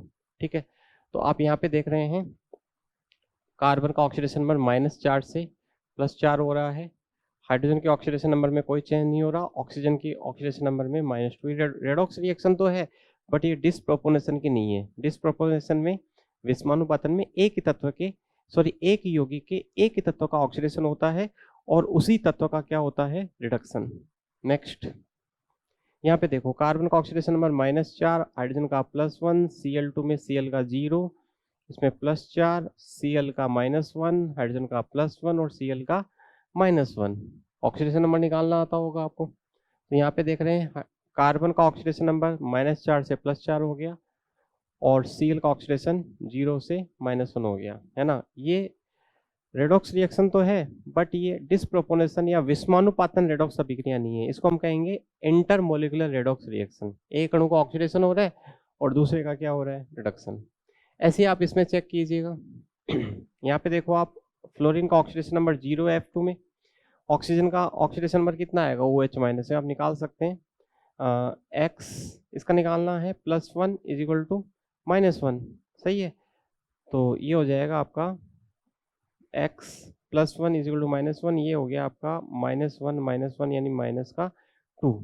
तो ये -2 हो गया, हाइड्रोजन का +1 हो गया, यहाँ पे -1 हो गया। OF2 में O का ऑक्सीडेशन नंबर +2 होता है, फ्लोरीन का -1 +1 और ऑक्सीजन का कितना, -2। ऑक्सीडेशन नंबर निकालना आता है आपको। तो यहाँ पे देखो फ्लोरीन का 0 से -1 रिडक्शन हो गया, ऑक्सीजन के ऑक्सीडेशन नंबर में -2 से कितना हो गया, +2। इसका मतलब ये भी डिस्प्रोपोर्शन नहीं है क्योंकि एक ही तत्व का नहीं हो रहा। अब इस रिएक्शन को देखो, आप इस रिएक्शन को देखोगे ना तो इसमें आपको क्या मिलेगा कि एक ही तत्व का ऑक्सीडेशन हुआ है, उसी का क्या होगा, रिडक्शन होगा। अब देखो NO2 में N का ऑक्सीडेशन नंबर कितना है, +4, ऑक्सीजन का -2। इधर देखो नाइट्रोजन का कितना है, +4, है ना। सॉरी, नाइट्रोजन का निकालना पड़ेगा ना, ये -1 लगा हुआ है। तो x - 4 बराबर कितना हो गया, -1। सही बात है, x - 4 बराबर -1, तो x बराबर कितना हो गया बताओ, +3। सही बात है, x - 4 = -1, x कितना हो गया, +3 हो गया। यहाँ पर देखो NO3 माइनस है ये, तो x - 6 बराबर -1, तो x = कितना हो गया बताओ, +5। सही है ना। ऐसे आप ऑक्सीजन का हाइड्रोजन का निकाल लेना, उसका यहाँ पे ज्यादा मतलब है नहीं। तो देखो +4 से किस में गया, +3 में, और +4 से किस में गया, +5 में। NO2 के नाइट्रोजन का एक यौगिक के एक ही तत्व का ऑक्सीडेशन भी हो रहा है और रिडक्शन भी हो रहा है, इसलिए ये वाली जो रिएक्शन है ना वो असमानुपातन, विषमानुपातन या डिस्प्रोपोर्शनल की रिएक्शन होगी। तो आई होप इसमें कोई दिक्कत नहीं होनी चाहिए। रेडॉक्स रिएक्शन तो सारी हैं बट डिस्प्रोपोर्शनल रेडॉक्स रिएक्शन कौन सी होगी, ऑप्शन नंबर 4। और ये रिएक्शन कौन सी होती है, जिनमें एक ही यौगिक के एक ही तत्व का ऑक्सीडेशन और उसी तत्व का क्या होता है, रिडक्शन होता है। नेक्स्ट, निम्नलिखित अभिक्रिया में से रेडॉक्स अभिक्रिया का उदाहरण नहीं है। तो आप ऐसी रिएक्शन ढूंढिएगा जिसमें ना तो ऑक्सीडेशन हो रहा है ना रिडक्शन। तो चेक करते हैं, देखो कॉपर का +2, ऑक्सीजन का -2, हाइड्रोजन का 0, ऑक्सीडेशन नंबर, सही बात है, कॉपर का 0, हाइड्रोजन का +1, ऑक्सीजन का -2। तो देखो कॉपर का ऑक्सीडेशन +2 से कितना हो गया, 0, इसका मतलब ये रिडक्शन है। और हाइड्रोजन का ऑक्सीडेशन नंबर 0 से +1 हो गया, इसका मतलब ये क्या है, ऑक्सीडेशन, इसका मतलब ये रेडॉक्स रिएक्शन है। तो ये तो आंसर नहीं होगा। इसकी बात करें तो Fe2O3 में Fe का ऑक्सीडेशन नंबर निकालोगे आप तो 2x - 6 = 0, तो +3 आ जाएगा, +3, इसका कितना -2, कार्बन का +2, ऑक्सीजन का -2, CO में Fe का 0, कार्बन का +4, ऑक्सीजन का कितना हो गया, -2। तो मुझे बताइएगा 3 से 0 हो गया रिडक्शन, और कार्बन का 2 से कितना हो गया 4। ऑक्सीडेशन, इसका मतलब ये भी ऑक्सीडेशन सॉरी रेडॉक्स रिएक्शन है, ये भी रेडॉक्स रिएक्शन है। अब बात करें इस रिएक्शन की, ये G2 नहीं है, मिस्टेकली टाइप हुआ है, ये F2 है। ये क्या है बताओ, F2। और देखो पोटेशियम का ऑक्सीडेशन नंबर 0, एलिमेंटल फॉर्म में किसी भी एलिमेंट का ऑक्सीडेशन नंबर 0 होता है। फ्लोरीन का 0, यहाँ पे +1 और ये -1। तो देखो 0 से +1 हो गया और F का 0 से -1 हो गया, तो ऑक्सीडेशन भी हो रहा है और रिडक्शन भी हो रहा है। सही बात है, इसका मतलब ये भी एक रेडॉक्स रिएक्शन है। इसको देखो, Ba का +2, Cl का -1, H का +1, सल्फर का +6, ऑक्सीजन का -2। सही बात है, Ba का +2 होता है, Cl का -1 होगा, +1 +6 -2 +2 और सल्फर का +6, ऑक्सीजन का -2 +1 और -1। देखो ऑक्सीडेशन नंबर है ना, चेंज नहीं हो रहा है। बेरियम का +2 से +2, Cl का -1 से -1, हाइड्रोजन का +1 से +1, सल्फर का +6 से +6 और ऑक्सीजन का -2 से -2। मतलब किसी भी तत्व का ना तो ऑक्सीडेशन हो रहा है ना रिडक्शन। इसका मतलब ऑप्शन नंबर क्या होगा, 4 होगा। तो ऑप्शन 4 रेडॉक्स रिएक्शन का एग्जाम्पल नहीं है। Ba3PO4 का होल ट्वाइस, इसका आपसे पूछा गया है संयोजकता कारक या संयोजी कारक, जिसे अपन वैलेंसी फैक्टर कहते हैं। वैलेंसी फैक्टर, तो देखो वैलेंसी फैक्टर एसिड का, बेस का और सॉल्ट का अपन पढ़ते हैं या फिर किसी आयन का पढ़ते हैं। तो एसिड का कैसे निकालते हैं, उस एसिड के द्वारा त्यागे जा सकने वाले H+ आयन। बेस का कैसे निकालते हैं, उस बेस के द्वारा त्यागे जा सकने वाले OH- आयन। और किसी सॉल्ट का कैसे निकालते हैं, सॉल्ट का निकालते हैं धनायन या ऋणायन पर कुल आवेश का परिमाण। तो यहां पर देखो Ba3PO4 है ना, Ba3PO4, इसमें धनायन या ऋणायन को देखो, आप धनायन को देखो, धनायन क्या है, बेरियम है। तो बेरियम पे कितना होता है +2, लेकिन +2 नहीं लेना, टोटल लेना है। बताओ कितने बेरियम है, 3। तो कितना होगा, प्लस का 6। परिमाण लेते हैं तो प्लस माइनस हटा देते हैं, तो कितना होगा बताओ 6। ऐसे ही आप PO4 से निकाल सकते हैं। तो PO4 पे कितना चार्ज होता है, -3, और है कितने बताओ, ये 2 है। तो 2 गुणा -3 कितना हो गया, -6। -6 नहीं लेना, सिर्फ क्या लेना है बताओ, 6 लेना है। जैसे मान लो आपको NaCl का निकालना है, तो NaCl का 1 होगा, क्यों, क्योंकि Na पे प्लस है और Cl पर क्या है -1। तो या तो +1 का एक 1 ले लो या -1 का 1 ले लो। आपको मान लो, जैसे मान लो आपको निकालना है कैल्शियम क्लोराइड का, तो टोटल चार्ज लेना है, धनायन या ऋणायन का टोटल चार्ज लेना है। तो कैल्शियम पे टोटल चार्ज कितना है, +2, और क्लोराइड पे टोटल चार्ज कितना है, -1 नहीं होगा, 2 क्लोराइड है ना, तो -2। तो -2 या +2 का परिमाण मैग्नीट्यूड कितना होगा, 2। AlCl3 बताओ कितना होगा, 3। समझ में आया। जैसे मान लो Al2SO4 का होल साइज आपसे ये पूछ ले, तो एक एल्यूमिनियम का नहीं लेना है, दोनों एल्यूमिनियम का बताओ कितना है, +6, और तीनों सल्फेट का कितना है, -6। तो या तो प्लस वाला या माइनस वाला कोई एक संख्या लेनी है, उसका प्लस माइनस हटा देना है। नेक्स्ट, निम्नलिखित में से कौन स्थायित्व का सही क्रम दर्शाता है। तो आप इसको ध्यान से देखिएगा, ऑप्शन नंबर 1 को देखिएगा, है ना। हम जानते हैं कि सबसे ज्यादा इफेक्टिव जो इफेक्ट होता है वो R इफेक्ट होता है, फिर H इफेक्ट होता है, फिर क्या होता है, I इफेक्ट होता है। तो अपन यहाँ पर ध्यान से देखें तो देखो, इस कार्बोकेटाइन में रेजोनेंस हो रहा है, इस कार्बोकेटाइन में रेजोनेंस हो रहा है, इसमें रेजोनेंस नहीं है, इसमें रेजोनेंस नहीं है। ये दोनों आई इफेक्ट या हाइपर कॉन्जुगेशन से स्टेबल है। तो आई इफेक्ट या हाइपर कॉन्जुगेशन वाले रेजोनेंस से ज्यादा स्टेबल हो, ये बात गलत है। इसका मतलब ये तो इसका आंसर नहीं होगा, क्योंकि ये हाइपर कॉन्जुगेशन वाले हैं या आई इफेक्ट वाले हैं और ये रेजोनेंस वाले हैं। तो रेजोनेंस वाले कम स्थायी नहीं होते, ज्यादा होते हैं। अब इसको ध्यान से देखो, ये देखो 2 डिग्री कार्बोकेटाइन है और ये 1 डिग्री कार्बोकेटाइन है। 2 डिग्री कार्बोकेटाइन से क्या 1 डिग्री कार्बोकेटाइन स्टेबल होता है क्या, नहीं होता। इसका मतलब ये ऑप्शन भी क्या हो गया, गलत हो गया। हालांकि ये रेजोनेंस वाले आगे कर रखे हैं इसमें, बट 1 डिग्री 2 डिग्री से ज्यादा स्टेबल नहीं होता। कार्बोकेटाइन के केस में 3 डिग्री 2 डिग्री और फिर क्या होता है, 1 डिग्री होता है। फिर अगला देखो, ये देखो 1 डिग्री कार्बोकेटाइन है, ये 2 डिग्री कार्बोकेटाइन है, सही बात है। 1 डिग्री से ज्यादा क्या हो गया, 2 डिग्री। अब 2 डिग्री से ज्यादा ये दोनों रेजोनेंस वाले आपको गिवन है, तो रेजोनेंस वाले आपको पता है ये लोन पेयर अनुनाद में भाग लेगा। ठीक है, तो ये दोनों इन दोनों से ज़्यादा स्टेबल होंगे, और इन दोनों में ये ज़्यादा स्टेबल होगा क्योंकि ये 1 डिग्री है और ये क्या है 2 डिग्री है। सही है, 1 डिग्री से ज़्यादा 2 डिग्री स्टेबल होता है। अब इन दोनों से ज़्यादा ये दोनों स्टेबल होंगे, इन दोनों में ये ज़्यादा स्टेबल है। क्यों? क्योंकि रेजोनेंस तो दोनों में हो रहा है, रेजोनेंस तो दोनों में हो रहा है ना। लोन पेयर दोनों के पॉजिटिव चार्ज को स्टेबल करेगा, बट ये वाला है ना, ये 2 डिग्री है, देखो ध्यान से, है ना, ये 1 डिग्री है और ये क्या है, सॉरी, इसमें देखो CH2 है ना, ये CH2, तो इसमें आप ये कह सकते हैं कि इसमें कोई अल्फा एच नहीं है, हाइपर कॉन्जुगेशन से देख सकते हो। और इसमें कितने अल्फा एच है बताओ, 3, तो मोर अल्फा एच मोर स्टेबल होता है ना। या फिर आप ये कह सकते हो कि ये सुपर 1 डिग्री है और ये क्या है 1 डिग्री है, तो सुपर 1 डिग्री से ज्यादा स्टेबल क्या होता है 1 डिग्री। देखो इसमें ये CH से जुड़ा हुआ है ना, इसमें CH से जुड़ा हुआ नहीं है, तो ऑप्शन नंबर 3 इसका आंसर हो जाएगा। और चौथे ऑप्शन में देखो ये हाइपर कॉन्जुगेशन वाले ज्यादा स्टेबल दिखा रखे हैं, किससे, रेजोनेंस वाले से, है ना। ऑक्सीजन का लोन पेयर पॉजिटिव चार्ज को क्या करता है, स्टेबल करता है रेजोनेंस के कारण। साम्य अवस्था में अभिक्रिया की दर किस आरेख से प्रदर्शित होती है? साम्य अवस्था पर क्या होता है, साम्य अवस्था पर इधर हमने लिखा रेट, इधर हमने लिखा टाइम।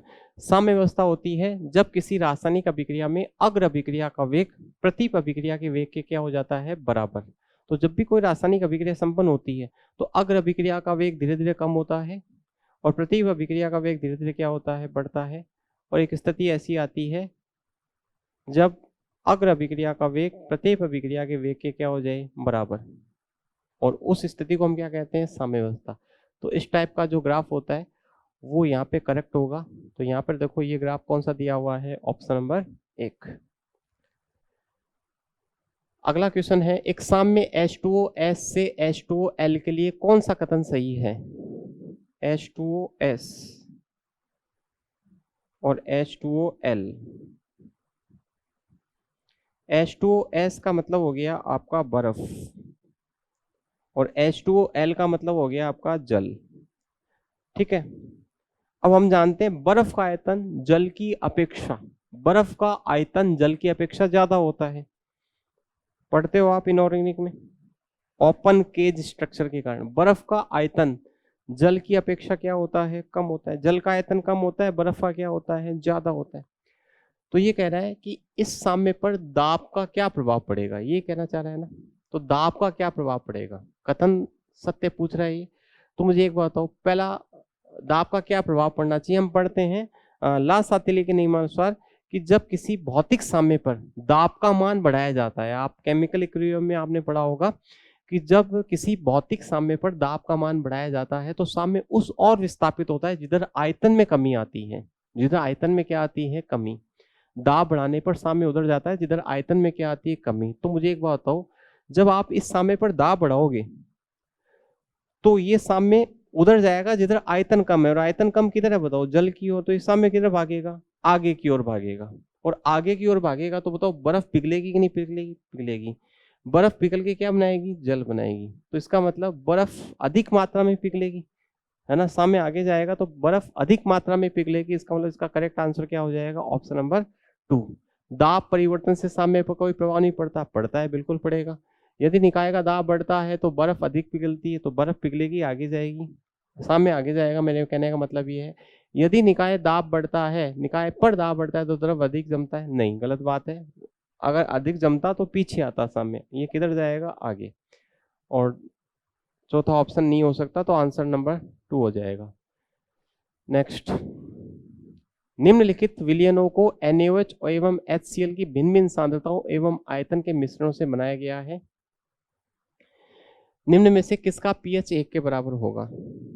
तो देखिएगा, जब आपको मिश्रण की pH पूछी जाती है तो हम क्या करते हैं, अगर आपको एसिड का सॉल्यूशन दिया हुआ है या बेस का सॉल्यूशन दिया हुआ है, थोड़ा मैं इधर बता देता हूं। अगर एसिड है ना, strong acid plus strong acid का सॉल्यूशन दिया हुआ है, या strong base plus strong base का सॉल्यूशन दिया हुआ, मतलब मिश्रण में या तो सारे के सारे स्ट्रॉन्ग एसिड्स हैं या सारे के सारे स्ट्रॉन्ग बेस है, तो हम क्या करते हैं, उन सबके ग्राम इक्विवेलेंट को ऐड करके पूरे मिश्रण के ग्राम इक्विवेलेंट निकाल लेते हैं। और उसके लिए अपन फॉर्मूला यूज करते हैं NV बराबर N1V1 plus N2V2 plus N3V3, ये पढ़ा होगा आपने। जबकि अगर मिक्सर में स्ट्रॉन्ग एसिड के साथ साथ स्ट्रॉन्ग बेस भी गिवन है, तो फिर हम क्या करते हैं, एसिड के ग्राम इक्विवेलेंट अलग से निकालते हैं, बेस के ग्राम इक्विवेलेंट अलग से निकालते हैं। फिर जिसके ग्राम इक्विवेलेंट ज्यादा होते हैं उनमें से जिसके कम है ग्राम इक्विवेलेंट उसको माइनस कर लेते हैं, और उसके बाद में रिजल्टेंट जो ग्राम इक्विवेलेंट है उसको कैलकुलेट करते हैं। अगर एसिड के ज्यादा है बेस के कम है तो एसिड में से बेस को माइनस करेंगे, और बेस के ज्यादा और एसिड के कम है तो बेस में से एसिड को माइनस करते हैं। अगर बेस के ज्यादा है तो पहले POH निकलती है, फिर उसको 14 में से माइनस करते हो तो PH निकालनी पड़ेगी। और अगर एसिड के ज्यादा है बेस के कम है तो आपको डायरेक्टली आप क्या निकाल सकते हैं, एसिड की पीएच, डायरेक्टली पीएच एसिड की आप पीएच मिल जाएगी, पीओएच नहीं मिलेगी। बेस की ज्यादा है तो पीओएच निकलती है और एसिड की ज्यादा है तो पीएच निकलती है। ठीक है, तो यहाँ पर देखो आपको जो सॉल्यूशंस गिवन है वो स्ट्रॉन्ग एसिड और स्ट्रॉन्ग बेस के गिवन है। तो यहाँ पे हम जो फॉर्मूला यूज करेंगे वो फॉर्मूला होगा NV is to N1V1 minus N2V2, है ना। नॉर्मलता गुणा आयतन बराबर पहले अवयव की नॉर्मलता गुणा उसका आयतन माइनस दूसरे अवयव की नॉर्मलता गुणा उसका आयतन। अब जो बड़ा ग्राम इक्विवेलेंट है उसमें से छोटे वाले को घटाना है। तो देखो अगर अपन एक एक ऑप्शन को चेक करें तो यहाँ पर चूंकि वैलेंसी फैक्टर 1 है तो मोलरिटी और नॉर्मलिटी सेम होगी। तो देखो यहाँ पर आप ध्यान से देखें, इसका अगर अपन पहले विकल्प की बात करें तो मैं यहाँ पर लिख रहा हूँ, देखिएगा ये फॉर्मूला यूज करना है आपको। इस विकल्प की बात करें तो नॉर्मलता आपको निकालनी है गुणा टोटल वॉल्यूम, बताओ कितना होगा, है ना। ये परिणामी विलयन की नॉर्मलता है, ये परिणामी विलयन का क्या है, आयतन है। पहले आप मुझे परिणामी विलयन का आयतन, चलो इस फॉर्मूले को मैं ऐसे लिख लेता हूं तो ज्यादा बेटर रहेगा, N1V1 माइनस N2V2 बराबर N गुणा V। ठीक है, अब मुझे बताओ N1 कितना है, 1/10 है। मोलरिटी और नॉर्मलिटी सेम होगी क्योंकि वैलेंसी वेक्टर 1 है, तो 1/10 इंटू 60, तो 60 में 60 गुणा 1/10 है ना, या हम लिख सकते हैं 1/10 गुणा 60 माइनस 1/10 गुणा 40। ठीक है, अब मुझे बताओ ये तो आएगा 6 और ये आएगा 4, इसका मतलब 6 में से 4 घटा रहे हैं, इसका मतलब सही है ना। एसिड में से किसको घटाया अपन ने, बड़े में से छोटे को घटाया। तो is equal to N into by V का मान बोलो, V कितना होगा, 60 और 40, 60 और 40 कितना हो गया बताओ, 100 हो गया। अब इसको अपन लिख सकते हैं 6 माइनस 4 बराबर N गुणा 100, कोई दिक्कत नहीं है। 6 में 4 गया, 2 बचा, तो 2 बराबर N गुणा 100, तो N बराबर आ गया 2/100। 2/100 को हम लिख सकते हैं 2 की पावर 10 की घात -2। तो ये आपके पास H प्लस N की कॉन्सेंट्रेशन आ गई। H प्लस N की कॉन्सेंट्रेशन होती है, नॉर्मलिटी की जो वैल्यू होती है वही H प्लस N की क्या होती है, कॉन्सेंट्रेशन, 2 गुणा 10 की घात -2। ठीक है, अब आपको एक बात याद रखनी है कि अगर H प्लस N की कॉन्सेंट्रेशन 10 की पावर -x है तो pH होगी x, ये आप पढ़ते हो ना, है ना। 10 की घात -4 है तो pH कितनी होती है, 4।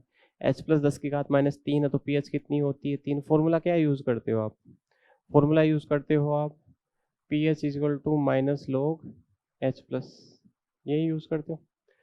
तो यहाँ पे जब आप 10 की घात -x लिखोगे तो -x आगे आगे प्लस का हो जाएगा, तो उत्तर कितना आएगा, x। दूसरी बात आपको याद रखनी है, अगर H प्लस N की कॉन्सेंट्रेशन A/B गुणा 10 की घात -c है तो इसके लिए pH होती है C plus log B minus log A। ये इसका रिजल्ट निकल के आता है ना, ये इसका क्या आता है, रिजल्ट निकल के। तो यहाँ पर आप देखो ध्यान से, 2/1 बोल सकते हैं ना, गुणा 10 की घात माइनस क्या है 2, तो यहाँ से pH निकालोगे अगर आप तो 2 प्लस log 1 कितना होता है 0। उससे कंपेयर करो, देखो आप a बटा बी गुणा 10 की घात माइनस c है, तो 2 plus log 1 minus log 2, 2 plus log 1 का मान कितना होता है 0, माइनस log 2 कितना होता है 0.3010। सॉल्व करोगे कितना आएगा 1.7 के आसपास, जबकि ये कह रहा है, पूछना चाह रहा है किस विलयन की pH 1 के बराबर होगी, तो 1 इसकी तो नहीं होगी, इसका मतलब पहला उत्तर तो इसका नहीं होगा। आपको एक को चेक करना पड़ेगा जिस तरीके से मैंने आपको बताया। अच्छा, अगर मान लो इसमें एसिड के ग्राम तुल्यांक ज्यादा आ रहे हैं ना, अगर बेस के ज्यादा होते तो बेस वाले में से एसिड को रहता है, फिर जो आपकी नॉर्मेलिटी आती ना वो H+N की नहीं आती, वो किसकी आती OH माइनस की, और वहां पर POH निकलती, क्या निकलती POH, और फिर उसको 14 में से माइनस करना पड़ता। चलो दूसरे वाले को देखो, फॉर्मूला लगाएंगे N1V1 minus N2V2 is equal to N गुणा V। बताओ 55 गुणा 1/10, 55 गुणा 1/10 या 1/10 गुणा 55, 5.5, सही है। फिर इसको देखो 1/10 गुणा 45 यानी 4.5 गुणा बराबर N गुणा V का मान बोलो, 55 और 45 कितने हो गए 100, सही है। 5.5 में से 4.5 घटाओगे तो कितना आएगा 1 बराबर N गुणा 100, तो N बराबर आ गया 1/10 की घात माइनस 2, यानी सॉरी 1/100, 1/100 को हम लिख सकते हैं 10 की घात माइनस 2, तो H+N की सांद्रता आ गई 10 की घात माइनस 2, तो pH बराबर आएगी माइनस log H+ से कितनी आएगी बताओ 2 आएगी, तो दूसरा ऑप्शन भी इसका नहीं होगा। तीसरा वाला करते हैं, तीसरा वाला देखो N1V1 बोलो 1/5 गुणा 75, लिख देता हूं 1/5 गुणा 75 माइनस 1/5 गुणा 25, 1/5 गुणा 25 इजिकल टू N गुणा टोटल वॉल्यूम बोलो वही 100 आएगा, सही है। अब 75 में भाग दो 5 का, तो कितना आएगा बताओ 15 माइनस ये 5 इजिकल टू N गुणा 100, तो N बराबर हो गया 10/100, तो 10 की घात माइनस 1, यानी H+N की कॉन्सेंट्रेशन आ गई 10 की घात माइनस 1, तो pH कितनी आएगी बताओ 1 आएगी। तो इसका आंसर हो जाएगा ऑप्शन नंबर सी। चौथे वाले को भी देख लो, इसके ग्राम इक्विवेलेंट 100 गुणा 1/10 और इसके ग्राम इक्विवेलेंट 100 गुणा 1/10 बराबर हो गए। इसका मतलब इस मिश्रण की pH एग्जैक्ट कितनी होगी 7, क्योंकि दोनों के ग्राम इक्विवेलेंट इक्वल है, तो फिर एक दूसरे को ये क्या कर देंगे न्यूट्रल कर देंगे। तो ऑप्शन सी इसका करेक्ट आंसर होगा, ऑप्शन सी, सी है ना, सी कौन से में दे रखा है ऑप्शन 4 में। नेक्स्ट, अधिकतम प्रायिकता वेग, औसत वेग और वर्ग माध्य मूल वेग के बीच अनुपात निम्न द्वारा दर्शाया जाता है। तो किस किस का पूछा है, अधिकतम प्रायिकता वेग जिसको हम लिखते हैं VMP, most probable velocity, gases की वेलोसिटी आपने पढ़ रखी होगी, और इसका फॉर्मूला होता है √2RT/mw, ठीक है, mw ऐसे लिख देता हूं मैं VMP का फॉर्मूला होता है √2RT/mw। फिर औसत वेग V एवरेज है ना, V एवरेज इसका फॉर्मूला होता है √8/π/RT/mw अनुपात VRMS है ना, वर्ग माध्य मूल वेग रूट मीन स्क्वायर वेलोसिटी, ये होता है √3RT/mw। अब यहाँ से इनका अनुपात पूछ रहा है, तो इसमें से कॉमन निकाल लो, बताओ क्या कॉमन निकलेगा, RT/mw सब में आ रहा है, तो इसमें क्या बचेगा √2, ये 8/π का रूट, और ये √3 गुणा ये निकल गया, RT/mw अलग हो जाएगा है ना, ये कैंसिल आउट हो जाएगा आपस में। तो बताओ इसका सही आंसर क्या हो गया, √2 √8/π √3 MP एवरेज और RMS, तो आंसर क्या हो जाएगा 4। तो ये फॉर्मूला अगर आपको याद है तो आप कर सकते हैं। नेक्स्ट, दी गई संरचना के लिए चिन्हित किया गया स्थान है ना, किसी भी एफसीसी संरचना में जो किनारा होता है उस किनारे के केंद्र पर जो रिक्ति होती है ना, वो अष्टफल की रिक्ति होती है। अष्टफल की रिक्ति कहाँ होती है? प्रत्येक किनारे के केंद्र पर एफसीसी संरचना में और घन के केंद्र पर, ठीक है, वो अष्टफल की होती है। जबकि चतुष्फल की रिक्ति कहाँ होती है? प्रत्येक घन विकिरण पर। कहाँ पर होती है? प्रत्येक घन विकिरण पर एकांतर क्रम में चतुष्फल की रिक्तियां पाई जाती है। तो बताओ यहाँ पर अगर अपन बात करें तो ये किनारे के केंद्र पर है, किनारे के केंद्र पर है, और किनारे के केंद्र पर कौन सी रिक्ति होती है? बताओ, अष्टफल की रिक्ति होती है। देखो कैसे, क्योंकि इसके आसपास 8 कण हैं, एक नीचे है, एक ऊपर है, एक इधर है, एक इधर है, एक यहाँ मिलेगा और एक यहाँ मिलेगा आपको। तो जब आप इनको मिलाओगे ना, तो बताओ कौन सी रिक्ति बनेगी? ये इस प्रकार से, ये कौन सी रिक्ति है? बताओ, ये अष्टफल की रिक्ति है। तो अगर अपन एफसीसी संरचना की बात करें तो आपने पढ़ा होगा एफसीसी संरचना में कुल कणों की संख्या कितनी होती है? 4। तो अपने पास में अष्टफल की रिक्तियां कितनी होती है? 4 होती है। जबकि चतुष्फल की रिक्तियां कितनी होती है? 8। और अष्टफल की रिक्ति कहाँ पाई जाती है? प्रत्येक किनारे के केंद्र पर। तो बताओ किनारे के केंद्र पर कौन सी रिक्ति होगी? वो होगी आपकी अष्टफल की रिक्ति। ठीक है, नेक्स्ट देखो, निम्न में से कौन सी सरल सेल दिए गए पैमाने को दर्शाती है? A not equal to b not equal to c, alpha beta gamma is equal to 90। ये विषम लंबाक्स का है। किसका है? विषम लंबाक्स का। तो इसके बारे में आपने पढ़ा होगा। तो ये विषम लंबाक्स है। देखो, आप एक टेबल पढ़ते हो सीटी और एचएमटी, है ना, आपके एनसीईआरटी में गिवन है cubic, tetragonal, orthorhombic, rhombohedral, hexagonal, monoclinic और ट्राइक्लिनिक। इसमें से आपको पूछ रहा है कि ये वाला पैरामीटर किस पर अप्लाई होगा। तो इसके लिए आप एक बार उस टेबल को पढ़िएगा, a is equal to b is equal to c, alpha is equal to beta is equal to gamma is equal to क्या होता है? 90। फिर अपन टेट्रागोनल में क्या करते हैं? A is equal to b but not equal to c, alpha beta is equal to gamma is equal to क्या कर देते हैं? 90।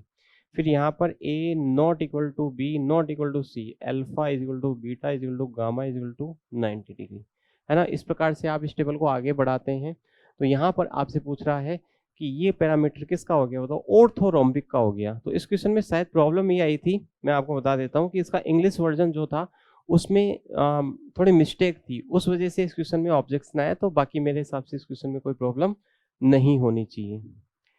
निम्न में से कौन सी अभिक्रिया अपौपचय अभिक्रिया का उदाहरण है? अपौपचय का मतलब होता है रेडॉक्स अभिक्रिया, और आपको है ना इसमें से रेडॉक्स अभिक्रिया को ढूंढना है जिसमें ऑक्सीडेशन भी हो रहा है और रिडक्शन भी हो रहा है। तो आप इस क्वेश्चन को सॉल्व कीजिएगा और इसमें देखिएगा किस में ऑक्सीडेशन भी हो रहा है और किस में रिडक्शन भी हो रहा है। तो देखिएगा कैसे करेंगे। हर एक क्वेश्चन को ऑप्शन को चेक करना है आपको। देखो, एक्स सी का ऑक्सीडेशन नंबर +2, एफ का -1, पी का कितना? +5, एफ का कितना बताओ? -1। कोई दिक्कत नहीं है। अब यहाँ पे देखो, XCF प्लस ये है ना, इसमें आप XC का ऑक्सीडेशन नंबर निकालो, X -1 बराबर +1 कितना आएगा बताओ? 0, ये -1, ठीक है। XC का कितना होगा? 0, और F का कितना हो जाएगा? -1। PF6 -1 निकाल लो आप, PF6 माइनस, बताओ x -6 इक्वल टू -1, तो x इक्वल टू कितना हो गया? +5। तो ये +5 हो गया और फ्लोरीन का कितना हो गया? -1। +2 से 0, रिडक्शन तो हो रहा है बट ऑक्सीडेशन नहीं हो रहा। देखो, -1 से -1, +5 से +5, इसका मतलब रिडक्शन तो हो रहा है, ऑक्सीडेशन नंबर कम तो हो रहा है लेकिन बढ़ नहीं रहा है। देखो, -1 से -1 रह रहा है, +5 से +5, इसका मतलब ये तो इसका आंसर नहीं होगा। ऐसे इसमें देखो, जिनोन का +6, फ्लोरीन का -1, हाइड्रोजन का +1, ऑक्सीजन का -2, जिनोन का कितना आएगा इसमें निकाल के देखिएगा, XCOF4, x -2 -4 बराबर 0। प्लस 6 आ जाएगा, प्लस 6 -2 -1 +1 और -1। ऑक्सीडेशन नंबर चेंज हो रहा है क्या? नहीं हो रहा। 6 से 6, -1 से -1, +1 से +1, इसका मतलब ये भी नहीं है। ये वाला देखते हैं, +6 -1 +1 -2, इसमें देखो x -4 -2 तो +6 हो जाएगा इसका भी, सही है। -2 -4 हो गया, हाँ सही है। तो ये हो गया -2 -1 +1 और -1। क्या ऑक्सीडेशन नंबर चेंज हो रहा है? नहीं हो रहा। 6 से 6 है, -1 से -1 है, +1 से +1 है, तो इसका मतलब ये भी इसका आंसर नहीं होगा। इसमें देखो +4 -1 +1 -1, O2F2 में O का ऑक्सीडेशन नंबर +1 होता है, आपने पढ़ रखा होगा। +6 -1 0। देखो जिनोन का ऑक्सीडेशन नंबर +4 से क्या हो गया? +6, और ऑक्सीडेशन का ऑक्सीडेशन नंबर +1 से कितना हो गया? 0। इसका मतलब ये तो हो गया ऑक्सीडेशन, और ये क्या हो गया? रिडक्शन। सही आंसर क्या हो जाएगा? Option number 4। नेक्स्ट क्वेश्चन देखिएगा। ये कह रहा है एक ऑक्सीकरण अपचयन अभिक्रिया में डाइक्रोमेट आयन Cr+3 आयन में अपचयित हो जाता है। इस अभिक्रिया में K2Cr2O7 का तुल्यांकी भार होगा। तो तुल्यांकी भार हम कैसे निकालते हैं? अणु भार बटा प्रति मोल ON में परिवर्तन, प्रति मोल ON में परिवर्तन। सही बात है। तो यहां पर आप ध्यान से देखो, Cr2O7 -2 है ना, एक ऑक्सीकरण अपचयन अभिक्रिया में डाइक्रोमेट आयन Cr+3 आयन में अपचयित हुआ है। तो Cr2O7 -2 चेंज हो रहा है किसमें बताओ? Cr+3 में। तो यहाँ पर क्रोमियम का ऑक्सीडेशन नंबर बताओ कितना है? सर यहाँ पे ऑक्सीडेशन नंबर आएगा +6 आएगा, है ना। कैसे निकालेंगे मैं निकाल के बता देता हूँ। Cr2O7 -2, 2x -14 = -2, 2x = 12, x = कितना आ गया? +6। तो यहाँ पर एक क्रोमियम का +6 आया, एक क्रोमियम का +6 आया, जबकि इसके पास कितने क्रोमियम है बताओ? 2 क्रोमियम है। तो पर मोल निकालने के लिए हमें 2 क्रोमियम के ऑक्सीडेशन नंबर को कंसीडर करना होता है, ऐसा आपने पढ़ा होगा। तो एक का +6 है और दूसरे क्रोमियम का कितना है? +12। जबकि यहाँ पर आप देखो एक क्रोमियम का +3 है, तो जब अपने पास में हमें इसका इक्विवेलेंट वेट निकालना है तो इसमें 2 क्रोमियम को हमें कंसीडर करना पड़ेगा, क्योंकि इसके 1 मोल में 2 क्रोमियम है। सही है। तो इधर देखो एक क्रोमियम का +3 है, तो 2 क्रोमियम का कितना होगा? +6। अब क्या करते हैं, ON में चेंज कितना हुआ? 12 और 6 का अंतर कितना है बताओ? 6 है। सही है। तो 12 और 6 का अंतर 6 है, तो प्रति मोल ऑक्सीडेशन नंबर में चेंज कितना हो गया? 6 हो गया। ठीक है। तो ये मेरे हिसाब से इसमें कोई दिक्कत नहीं होनी चाहिए। नेक्स्ट क्वेश्चन देखो, ब्रोमीन के विपक्ष 2 ब्यूटीन एवं समपक्ष 2 ब्यूटीन पर योग से होने वाले डाइब्रोमो उत्पाद क्रमशः है। तो इसका सीधा सा तरीका मैं आपको बता देता हूं। इसमें आपको क्या करना होता है? सबसे पहले आपको ये देखना होता है कि ब्रोमीन का एडिशन कैसा होता है। तो हमें पता है कि ब्रोमीन का एडिशन होता है एंटी टाइप का। ब्रोमीन का एडिशन कैसा होता है? एंटी टाइप का एडिशन होता है। आपने पढ़ा होगा सिन एडिशन किन किन का होता है और एंटी एडिशन किसका होता है? तो हैलोजन का एंटी एडिशन होता है। अब आपको ये देखना होता है कि सिस एल्किन है कि आपकी ट्रांस एल्किन है ना। अगर सिस एल्किन के साथ सिन एडिशन वाला कोई रिएजेंट रिएक्ट करता है तो आपका मीजो प्रोडक्ट बनता है। कैसा प्रोडक्ट बनता है? मीजो। और अगर सिस के साथ कोई एंटी एडिशन वाला रिएजेंट रिएक्ट करता है तो रेसेमिक मिक्सचर बनता है। ठीक है, सीधा तरीका बता रहा हूं।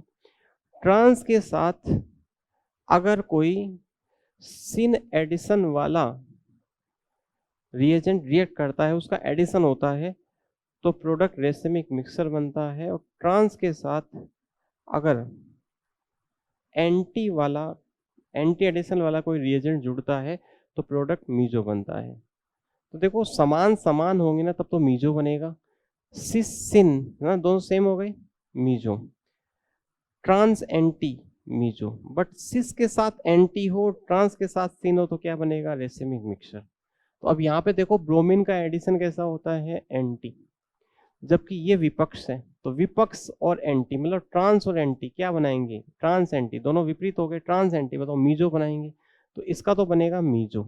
और समपक्ष वाले के साथ क्या बनेगा, रेसिमिक मिक्सचर बनेगा, क्योंकि ये ब्रोमीन एंटी हो गया और ये सिस हो गया, तो सिस प्लस एंटी बताओ क्या होता है, सिस प्लस एंटी रेसिमिक होता है। इसका मतलब सही आंसर क्या हो जाएगा, मेसो रेसिमिक। तो ध्यान रखिएगा, सिस के साथ सिन हो, ट्रांस के साथ एंटी हो तब तो मीजो, अदरवाइज आपको क्या बनाना है, रेसिमिक मिक्सचर।